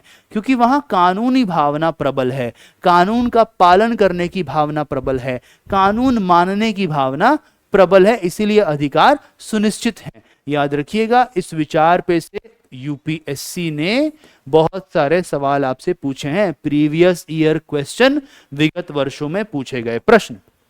आगे चलते हैं। अगला है समानता का अधिकार।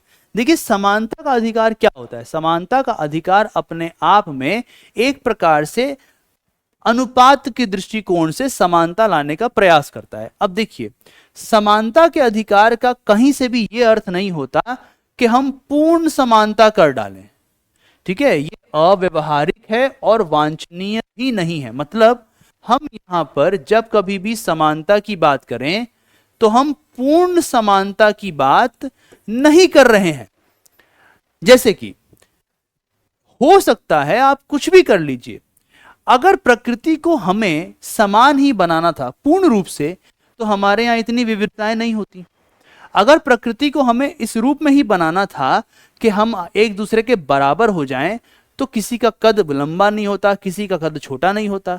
जाहिर सी बात है, कुछ लोग दिमाग से ज्यादा तेज होते हैं, कुछ लोग दिमाग से थोड़े कम तेज होते हैं। जाहिर सी बात है, कुछ लोग अच्छे धावक होते हैं, कुछ लोग अच्छे तैराक होते हैं, और कुछ लोग नहीं होते हैं अच्छे धावक या अच्छे तैराक। कुछ लोग पढ़ाई में अच्छे होते हैं, कुछ लोग पढ़ाई में अच्छे नहीं होते हैं। कुछ लोग बड़े ही मजबूत होते हैं शरीर से, कुछ लोग शरीर से मजबूत नहीं होते हैं। तो हम कुछ भी कर लें, कभी भी मनुष्य चाहे कोई प्रयास वो कर ले, वो पूर्ण समानता नहीं ला सकता। ये असंभव है। कुछ लोग ज्यादा बेहतर होंगे ही किसी ना किसी रूप में। अब प्रश्न बनता है कि अगर पूर्ण समानता असंभव है तो हम किसकी बात कर रहे हैं? तो यहां एनसीईआरटी हमें बताती है समानता दरअसल क्या है। ये अनुपातों की एक प्रणाली है। ठीक है, समानता का मतलब क्या हुआ? समानता का मतलब हुआ अनुपातों की एक प्रणाली। ठीक है, ये इसका हुआ अर्थ। अब इसका अर्थ क्या है? देखिए, अर्थ ये है कि ठीक है, हो सकता है समाज में कुछ लोग बड़े धनी हो जाएं, कोई दिक्कत नहीं है इसमें। कुछ लोगों के पास अत्यधिक धन चला जाए, इसमें कुछ भी गलत नहीं है, इसमें कुछ भी समस्याग्रस्त नहीं है। लेकिन यह तभी होना चाहिए जब समाज में प्रत्येक व्यक्ति के पास सम्मानजनक अस्तित्व के लिए कम से कम न्यूनतम आवश्यकताएं हों। मतलब जब हम समाज में प्रत्येक व्यक्ति के लिए भोजन, ठीक है, घर, स्वास्थ्य, शिक्षा, रोजगार, प्रगति के अवसर, जब हम ये समान रूप से सभी के लिए व्यवहारिक दृष्टिकोण से लेकर आ जाएं, तो ये हो गई मूलभूत समानता। अब इसके बाद कोई अच्छा है काम करने में, कोई ज्यादा बेहतर है, कोई ज्यादा पैसे कमा ले, ये मूलभूत समानता को स्थापित करने के बाद अगर हमारे समाज में कोई इलोन मस्क जितना अमीर हो जाए तो कोई बड़ी बात नहीं है, इसमें कोई दिक्कत की बात नहीं है। लेकिन यह अत्यधिक धन की स्थिति कब होनी चाहिए? जब हम कम से कम सभी प्रत्येक लोगों की मूलभूत आवश्यकताओं या न्यूनतम आवश्यकताओं को पूर्ण कर दें। दूसरी बात हमें यह ध्यान रखनी है, कहलाता है कानून के समक्ष समानता। देखिए इसका मतलब क्या हुआ? कानून के सामने विशेष विशेषाधिकारों का अभाव, मुख्य बात यही है। कानून के सामने विशेष विशेषाधिकारों का अभाव, मतलब कि जो देश में कानून बना हुआ है, कानून के सामने सब बराबर होने चाहिए। जो देश में कानून बना हुआ है, जो देश की कानूनी प्रक्रियाएं हैं, वो अमीर, सवर्ण, मजबूत, शक्तिशाली, पुरुष, सबल, इन सब लोगों पर उसी रूप से लागू होनी चाहिए जिस रूप से यह गरीब, कमजोर वर्ग, दुर्बल, महिलाएं, दिव्यांगजन, उपेक्षित, आश्रित व्यक्तियों पर लागू होती हैं। यह नहीं कि अमीर के लिए कानून अलग है और गरीब के लिए कानून अलग है, ऐसा कभी भी नहीं होना चाहिए। इसे हम कहते हैं कानून के सामने बराबरी या कानून के समक्ष समानता। इतना ही नहीं, इसमें एक और बात छुपी हुई है कि जो समान परिस्थितियों में हैं, यानी ऐसे तमाम लोग जिनकी परिस्थितियां समान हैं, जो समान परिस्थितियों में हैं, उनके साथ समान व्यवहार किया जाना चाहिए। यानी जब दो लोग एक ही परिस्थिति के हों तो उनके साथ समान व्यवहार किया जाना चाहिए। हालांकि इसके दायरे में एक और बात आती है, समाज की कुछ सामाजिक संरचनाओं को मद्देनजर रखते हुए यदि ऐसा लगता है कि कुछ व्यक्ति या वर्गों को विशेष सहायता की आवश्यकता है, तो राज्य को उचित आधारों पर वर्गीकरण करके, विभेदन करके, कुछ लोगों को चुनकर उनके लिए विशेषकर विशिष्ट कानून बनाने चाहिए ताकि उनकी मदद हो सके। जैसे अगर आप ध्यान दें तो मैंने आपको भारत में किस प्रकार की आरक्षण की प्रणाली है, इसे एक रेस के माध्यम से समझाने का प्रयास किया था जब मैं संविधान की विशेषता आपको पढ़ा रहा था। और यहीं से निकल के आता है कि भारत में जो लोग हैं, जैसे मान लीजिए भारत में अनुसूचित जाति के लोग, अनुसूचित जनजाति के लोग, अन्य पिछड़े वर्ग के लोग, यहाँ तक कि महिलाएं, दिव्यांगजन, इनके लिए आरक्षण जैसी जो नीतियां हैं वो इसी का नतीजा है कि समान परिस्थितियां नहीं हैं, असमान परिस्थिति है तो अलग प्रकार के कानून है, समान होती तो समान कानून बनाने की जरूरत पड़ती। हाँ, ये सच बात है कि इन्हें केवल इसी आधार पर उचित ठहराया जा सकता है कि इससे जनता की भलाई होती है या यह उचित वर्गीकरण है। तो ये होता है समानता का अधिकार, जिसके दो प्रमुख आयाम हमने अभी समझे। तीसरा चीज है जिसे हम बोलते हैं अभिव्यक्ति और वाक की स्वतंत्रता। देखिए, किस आज के युग में किसी भी लोकतांत्रिक समाज को अगर आप समझना चाहें तो वो बिना अभिव्यक्ति और वाक की स्वतंत्रता के आगे नहीं बढ़ सकता। क्यों?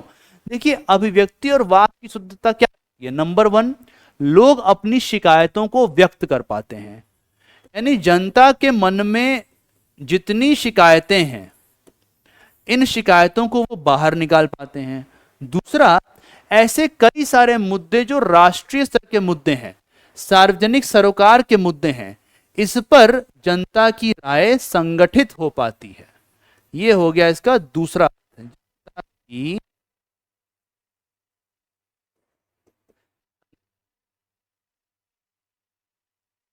संगठित हो पाती है। यह हमें दूसरा बात पता लगता है। इतना ही नहीं, हमें यह भी समझ में आता है कि जब कभी भी सरकार के दृष्टिकोण से आप सोचें और कोई सरकार यदि देश में विरोध के अवसर देती है, शिकायतें करने के अवसर देती है, अपनी असहमति को व्यक्त करने का अवसर देती है, तो सरकार ये जान पाती है कि जनता की राय क्या है। मान लीजिए सरकार को दिखता है कि अरे हमने नीति बनाई और देश के लोग बिल्कुल खुश नहीं हैं, तो वो नई नीति बना पाती है। अभिव्यक्ति और वाक की स्वतंत्रता को तो इतना महत्वपूर्ण माना जाता है कि एनसीईआरटी ने जॉन स्टुअर्ट मिल का उदाहरण दिया है। बड़े कमाल के दार्शनिक थे, उदारवादी चिंतक थे, और इन्होंने अभिव्यक्ति और भाषण या अभिव्यक्ति और वाक की स्वतंत्रता पर बड़ा दिलचस्प एक किताब लिखी। किताब का नाम है ऑन लिबर्टी, लिबर्टी के लिए, लिबर्टी पर। और उन्होंने उस किताब में कहा कि यहां तक कि पूरी मानव जाति को एक भी असहमति जताने वाले को चुप कराने का अधिकार नहीं है, क्योंकि कौन जानता है कि वह सही हो और बाकी सब गलत हो। जरा सोचिए कितनी बड़ी बात है। पूरी मानव जाति के पास यह अधिकार नहीं है कि सारे के सारे मानव एक तरफ हो, ठीक है, पूरी मानव जाति एक तरफ हो और एक व्यक्ति जो असहमत हो उस पूरी मानव जाति के विचार से वो दूसरी तरफ हो, तो भी मानव जाति के पास यह अधिकार नहीं कि वो उस दूसरे व्यक्ति को चुप करा दे। क्यों?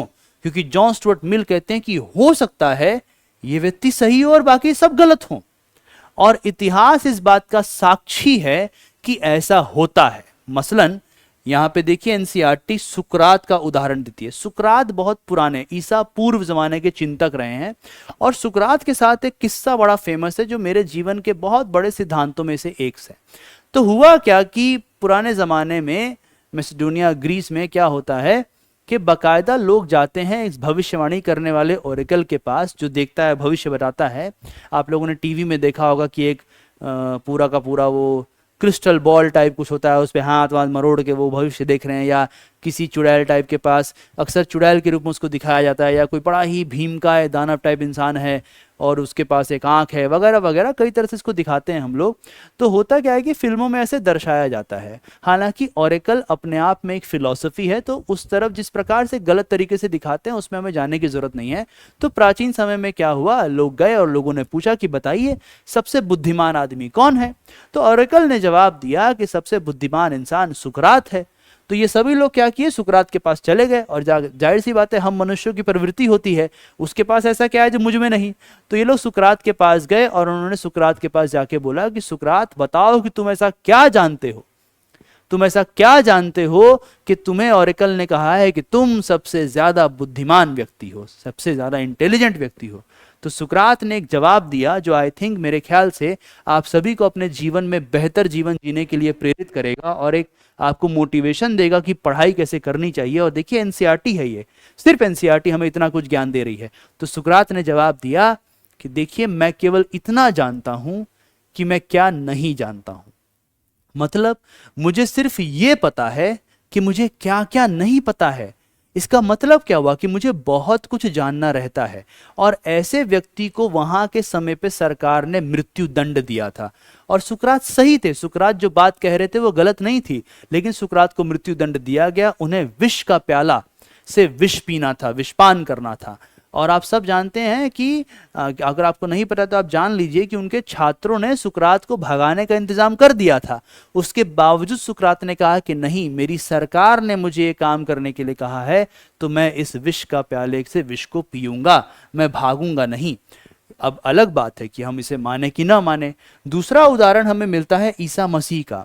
ईसा मसीह के समय पर भी जो रोमन साम्राज्य था, या फिर उस जमाने में जो लोग अपने आप को पादरी माना करते थे, रबाई माना करते थे, वो सभी लोग ईसा मसीह के विचारों से नफरत करने लगे थे।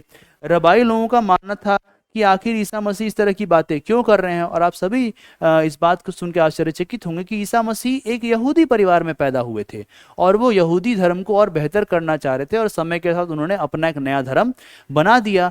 आखिर ईसा मसीह के साथ क्या हुआ, उनको सूली पर टांग दिया गया।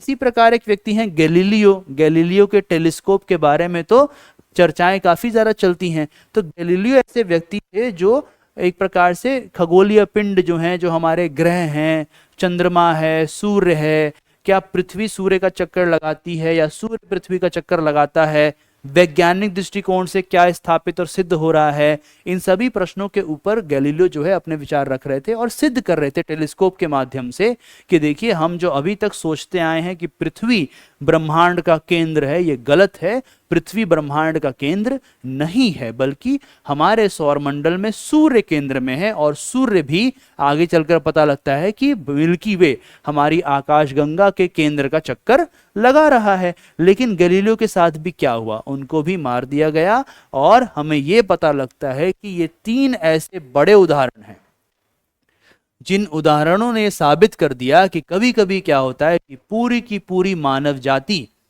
किसी एक विचार को गलत मानती है, लेकिन हमें उस विचार को भी नहीं दबाना चाहिए। इतना ही नहीं, ये बात हमेशा ध्यान रखना होता है कि कुछ लोगों का तो ये भी मानना है कि युद्ध भी क्यों ना चल रहा हो, भले ही युद्ध चल रहा हो, उस युद्ध की स्थिति में भी अभिव्यक्ति और भाषण की स्वतंत्रता का हनन नहीं होना चाहिए। परंतु क्या मेरे भाषण और अभिव्यक्ति के अधिकार के दायरे में सब कुछ आता है? क्या मैं जो चाहूं वो बोल सकता हूं? मतलब जैसे मान लीजिए मैं दुष्प्रचार करना चाहूं, जैसे मान लीजिए मैं करना चाहूं कि युद्ध की स्थिति है और मैं सेना को बोलूं कि आप युद्ध मत लड़िए, सरकार की बात को मत मानिए। जैसे मैं मान लीजिए गृह युद्ध की वकालत करने लग जाऊं, मैं जनता को अपराध करने के लिए उकसाने लग जाऊं, क्या ये मेरे शामिल है इस अधिकार में? तो उत्तर है कि नहीं, इस अधिकार के दायरे में ये सब चीजें नहीं आती हैं। और अगर इस अधिकार का दुरुपयोग किया जाता है या इस अधिकार का हनन होता है तो सजग नागरिक के पास उपचार की स्वतंत्रता है। इतना ही नहीं, अगला जो हमारे पास है काम करने और पर्याप्त वेतन पाने का अधिकार। देखिए इसका मतलब क्या हुआ, हम ये नहीं कह रहे कि सरकार अब ऐसा काम करे कि सभी के पास एक ही प्रकार का वेतन हो, यानी हम आय की समानता की बात कर रहे हैं। हम ये भी नहीं कह रहे कि सरकार ये सुनिश्चित करे कि सबको एक ही तरह का काम मिले, ये भी बात नहीं हो रही है। लेकिन नागरिकों के पास रोजगार का अधिकार हो, ये जरूरी है।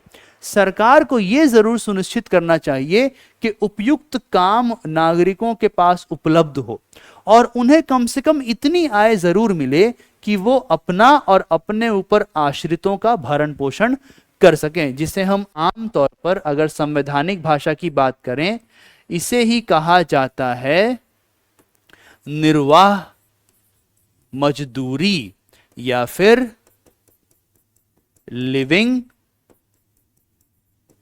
वेजेस।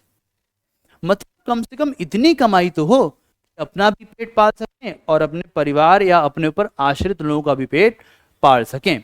इसी प्रकार एक और विचार आता है स्वास्थ्य देखभाल का अधिकार। देखिए ये भी बड़ा दिलचस्प विचार है। यहां ये नहीं कहा जा रहा कि सरकार हमें रोग मुक्त कर दे, ठीक है, ये हो ही नहीं सकता। सरकार हमें रोग मुक्त कर दे ये नहीं हो सकता।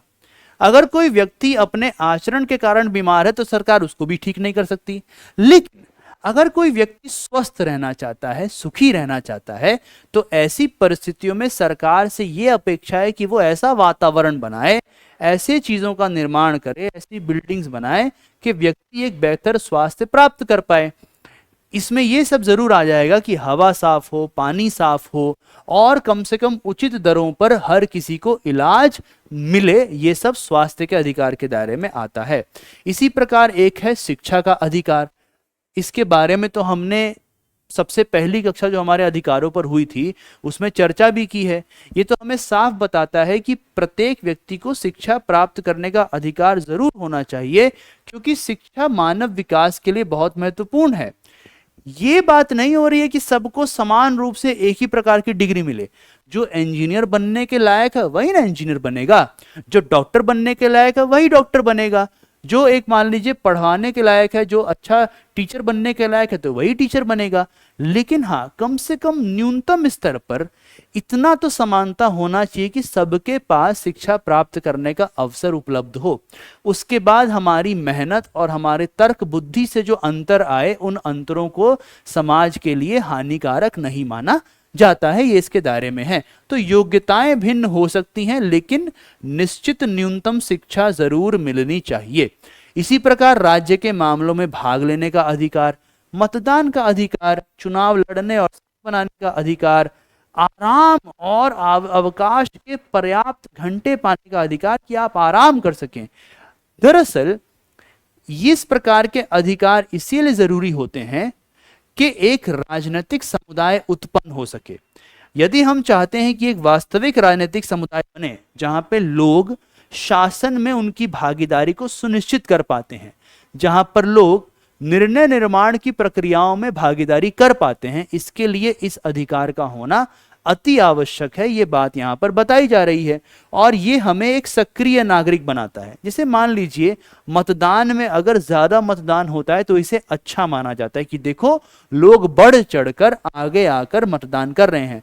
जैसे मान लीजिए सरकार जब कोई बिल पास कर रही होती है तो सरकार बिल पास करते हुए जनता से राय भी मांगती है, और अगर सरकार के पास खूब सारी राय पहुंचे तो इसे क्या माना जाएगा? इसे एक अच्छे सक्रिय लोकतंत्र और सक्रिय नागरिक का एक उपयुक्त उदाहरण माना जाता है कि देखिए कितने अच्छे से इस देश में लोकतंत्र और नागरिकता फल फूल रही है, आगे बढ़ रही है। तो ये एक और अधिकार है जिसे हमें समझने का प्रयास करना चाहिए। अब एक प्रश्न उठता है कि आखिर हम अधिकारों को किस प्रकार प्राथमिकता दें। मतलब सबसे पहला अधिकार कौन सा आए, दूसरे पर कौन सा हो, तीसरे पर कौन सा हो, आदि। तो देखिए हमें क्या समझ आता है। एक तो यह निर्भर करता है कि राज्य की क्षमता कैसी है। जैसे जो राज्य बहुत अमीर हो चुके हैं, जहां अथाह पैसा है, संसाधन है, ऐसे राज्यों में तो किसी भी अधिकार को सुनिश्चित करना कोई बड़ी चुनौती नहीं होगी। लेकिन ऐसे राज्य जहां पर अभी विकास कम हुआ है, वहां पर आर्थिक लाभ देना बड़ा मुश्किल हो जाएगा। कुछ राज्य ऐसे भी हो सकते हैं जहां पे आर्थिक लाभ कम दिया जा रहा हो लेकिन राजनीतिक लाभ ज्यादा दिया जा रहा हो, और ऐसी सरकारें चुन के आ रही हो जो आर्थिक लाभ को बढ़ा दें।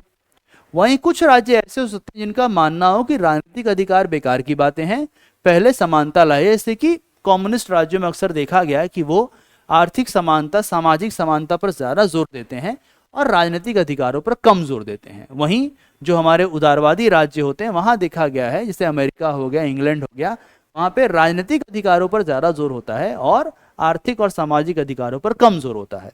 भारत में दोनों का मिश्रण है। इसके अलावा कई बार यह निर्भर करता है कि सरकार का स्वरूप कैसा है। जैसे कि अगर मान लीजिए सरकार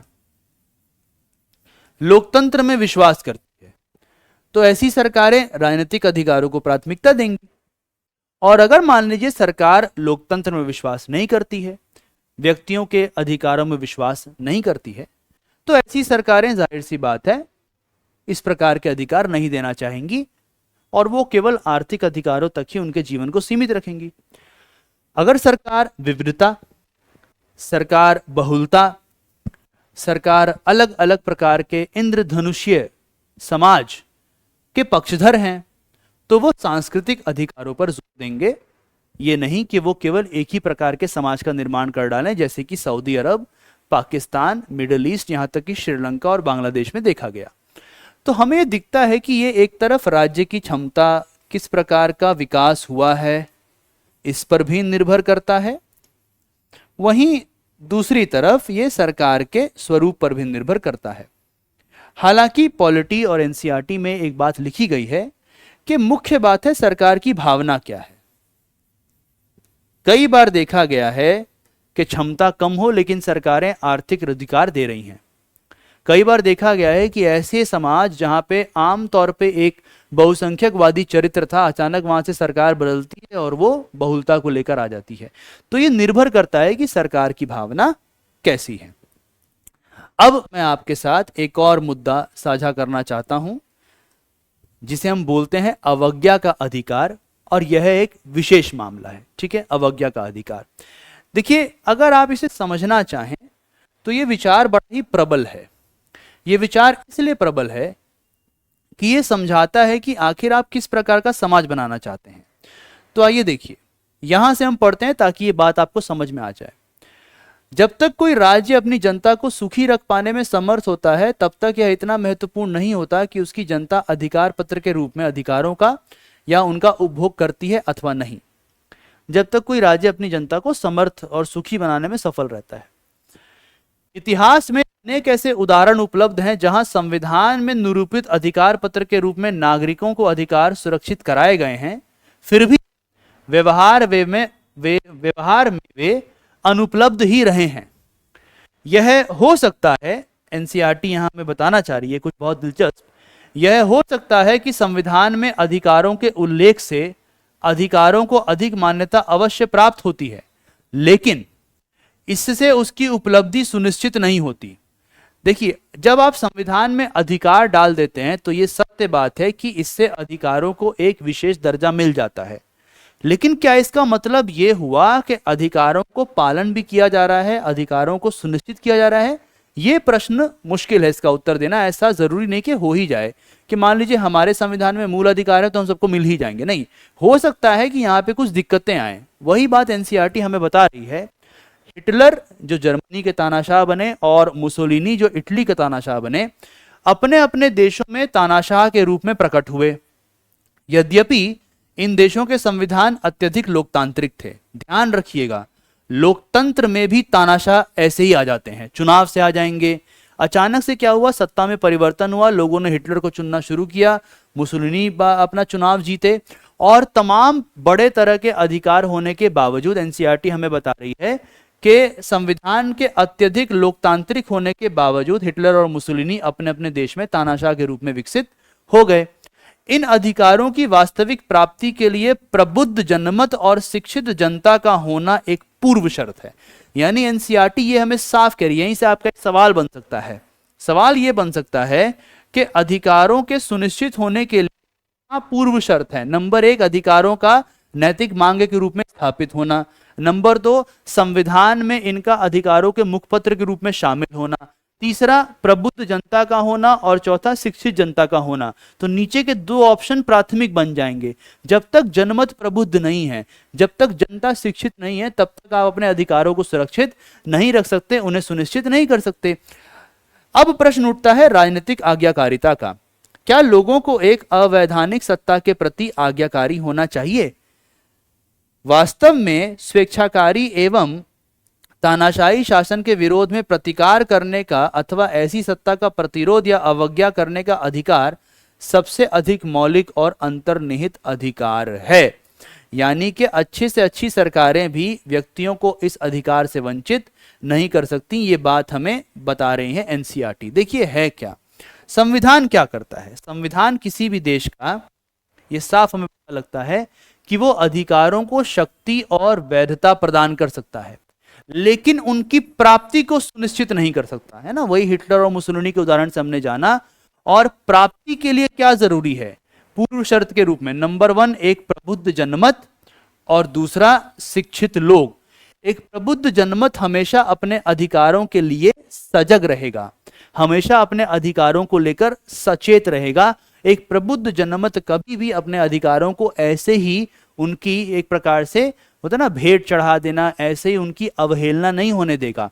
और देखिए प्रबुद्ध जनमत क्या है? प्रबुद्ध जनमत का मतलब हुआ कि व्यक्ति जानते हैं कि वे नागरिक हैं, व्यक्ति जानते हैं कि सत्ता को हमेशा नियंत्रण में रखना चाहिए।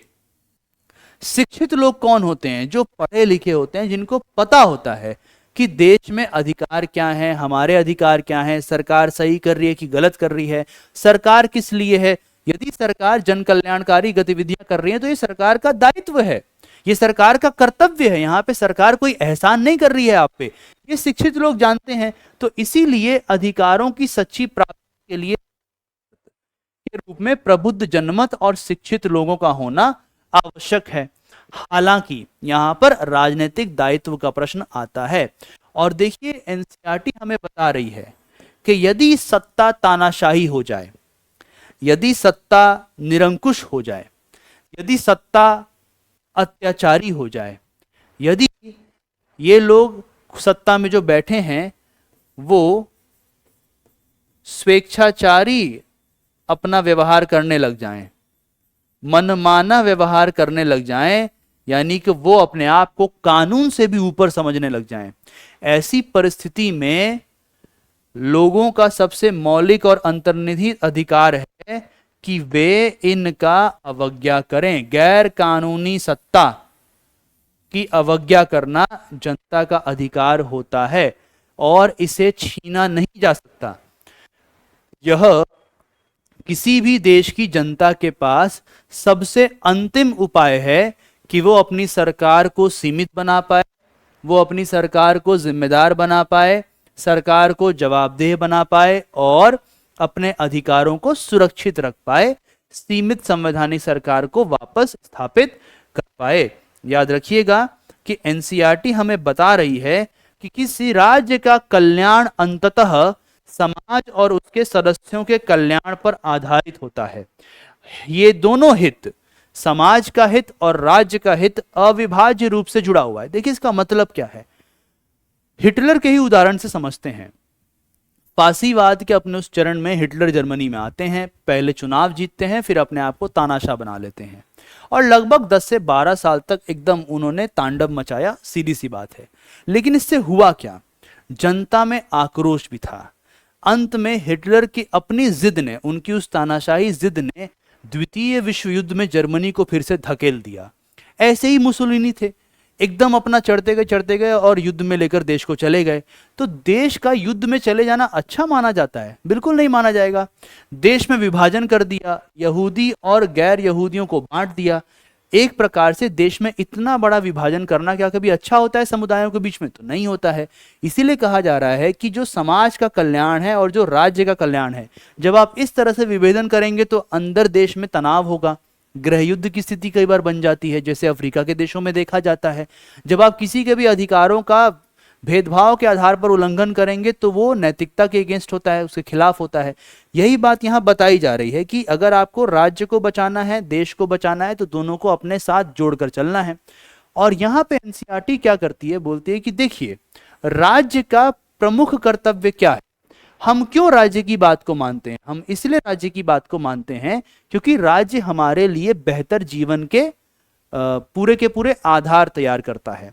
राज्य ही वो एकमात्र ऐसा कारक है जो हमारे जीवन को बनाए रखता है। जैसे आज मान लीजिए हम भारत में लोकतंत्र है, भारत में हम स्वतंत्र हैं, कल को मान लीजिए भारतीय राज्य को कोई दूसरा राज्य कब्जा कर ले तो क्या हमारी आज़ादियां रहेंगी? नहीं रहेंगी। तो जाहिर सी बात है हम इस बात को जानते हैं, हम इस बात को स्वीकारते हैं। एनसीईआरटी कह रही है कि राज्य के प्रति हमारा कर्तव्य महत्वपूर्ण है। क्यों? क्योंकि राज्य वो तमाम वातावरण बनाकर रखता है और हमारी रक्षा करता है। राज्य हमारे विकास के लिए उचित स्थितियों को सुनिश्चित करता है, लेकिन जॉन लॉक का नाम लेके ये भी बताती है एनसीईआरटी कि राज्य एक न्यास की तरह है, राज्य एक ट्रस्ट की तरह है। न्यास कैसे है, ट्रस्ट कैसे है? राज्य को हम सब ने मिलकर अपनी शक्तियां दी हैं कि वो हमारे जीवन, स्वतंत्रता और संपत्ति को सुनिश्चित करे। तो राज्य अगर ये काम कर रहा है तो वो एहसान नहीं कर रहा है। राज्य का ये दायित्व है, सरकार का ये दायित्व है कि वो हमारे जीवन की रक्षा करे, हमारी स्वतंत्रता की रक्षा करे और हमारी संपत्ति की रक्षा करे। ये एहसान नहीं है, ये सरकार का काम है। जैसे मेरा काम है आपको एनसीईआरटी के एक एक पैराग्राफ को अच्छे से समझा देना, तो अगर मैं समझा रहा हूं तो मैं एहसान नहीं कर रहा हूं, मैं अपना काम कर रहा हूं। अगर आपका काम है अच्छे से पढ़ना और आप अच्छे से पढ़ रहे हैं तो आप एहसान नहीं कर रहे हैं, आप अपना काम कर रहे हैं। उसी प्रकार हमें समझना है कि हाँ, और जब मैं आपसे कहूंगा कि आपको टेस्ट देना है तो आप मेरी बात को क्यों मान रहे हैं? क्योंकि आप, मेरा काम है आपको पढ़ाना और पढ़ाने के दायरे में आता है टेस्ट देना। तो अगर राज्य का काम है हमारे जीवन, स्वतंत्रता और संपत्ति को सुरक्षित रखना, तो इसी के दायरे में आता है कि हमारे लिए बेहतर जीवन लाना, हमारे लिए उचित परिस्थितियों को लाना। तो हम अपने कर्तव्यों का पालन करते हैं, जैसे आप टेस्ट देते हैं और क्लास देखते हैं। लेकिन ये उद्देश्य को पूरा करते हुए अगर मान लीजिए राज्य विफल हो जाए, राज्य ये काम करना भूल जाए, दूसरा काम करने लग जाए, या राज्य में मौजूद कोई नेता दूसरा काम करने लग जाए, मसलन अगर मान लीजिए उन कार्यों को निष्पादित करने में राज्य विफल हो जाए जिसके लिए उसे शक्ति प्रदान की गई है, हमारे जीवन, हमारी स्वतंत्रता और हमारी संपत्ति को सुरक्षित रखना। मान लीजिए राज्य उन लक्ष्यों को प्राप्त करने में विफल हो जाए जो सामान्य सुख की प्राप्ति के लिए आवश्यक है, यही उपरोक्त लक्ष्य। अगर राज्य उन कार्यों को करने में विफल साबित होता है जिसके लिए उसे स्थापना में लाया गया, अस्तित्व में लाया गया, और राज्य की एक स्थापना का विचार ही है कि राज्य सीमित है, सीमित सरकार के रूप में राज्य रहेगा, राज्य संवैधानिक होगा। अगर राज्य तानाशाह बनकर इसी का उल्लंघन करने लग जाए तो लॉक कहते हैं कि इन परिस्थितियों में एक बेहतर प्रकार की सरकार को बदलने और प्रतिस्थापित करने के लिए राज्य के अधिकार का विरोध करना नागरिकों के लिए एक दायित्व बन सकता है। यानी ऐसी परिस्थितियों में अगर दिखता है कि राज्य गलत कर रहा है और अपना काम करने में विफल रहा है, तो नए राज्य की स्थापना करना, नए सरकार को लाना नागरिकों का दायित्व बन जाता है, ये नहीं कि वो गलत काम कर रहे हैं। और इसीलिए राज्यों को इस अधिकार को मान्यता देनी चाहिए।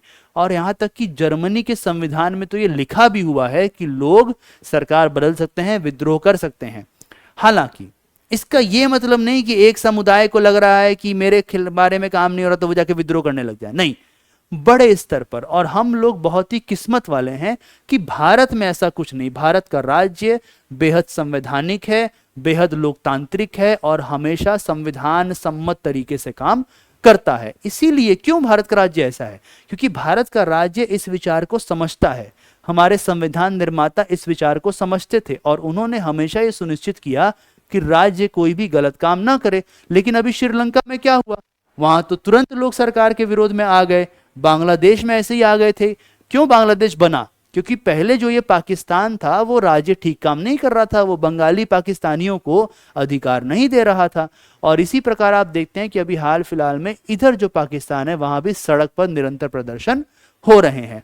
तो जो कोई भी राज्य इस बात को ध्यान रखता है और ये सुनिश्चित करता है कि वो अपनी जनता को खुशहाल रखे, उसे बिल्कुल भी चिंतित होने की आवश्यकता नहीं है। तो राज्य की अवज्ञा करने का अधिकार एक बड़ा ही विशेष मामला है जिस पर हमें ध्यान देना होता है। एनसीईआरटी हमें ये समझाती है। आज की कक्षा को मैं यहीं पर समाप्त करूंगा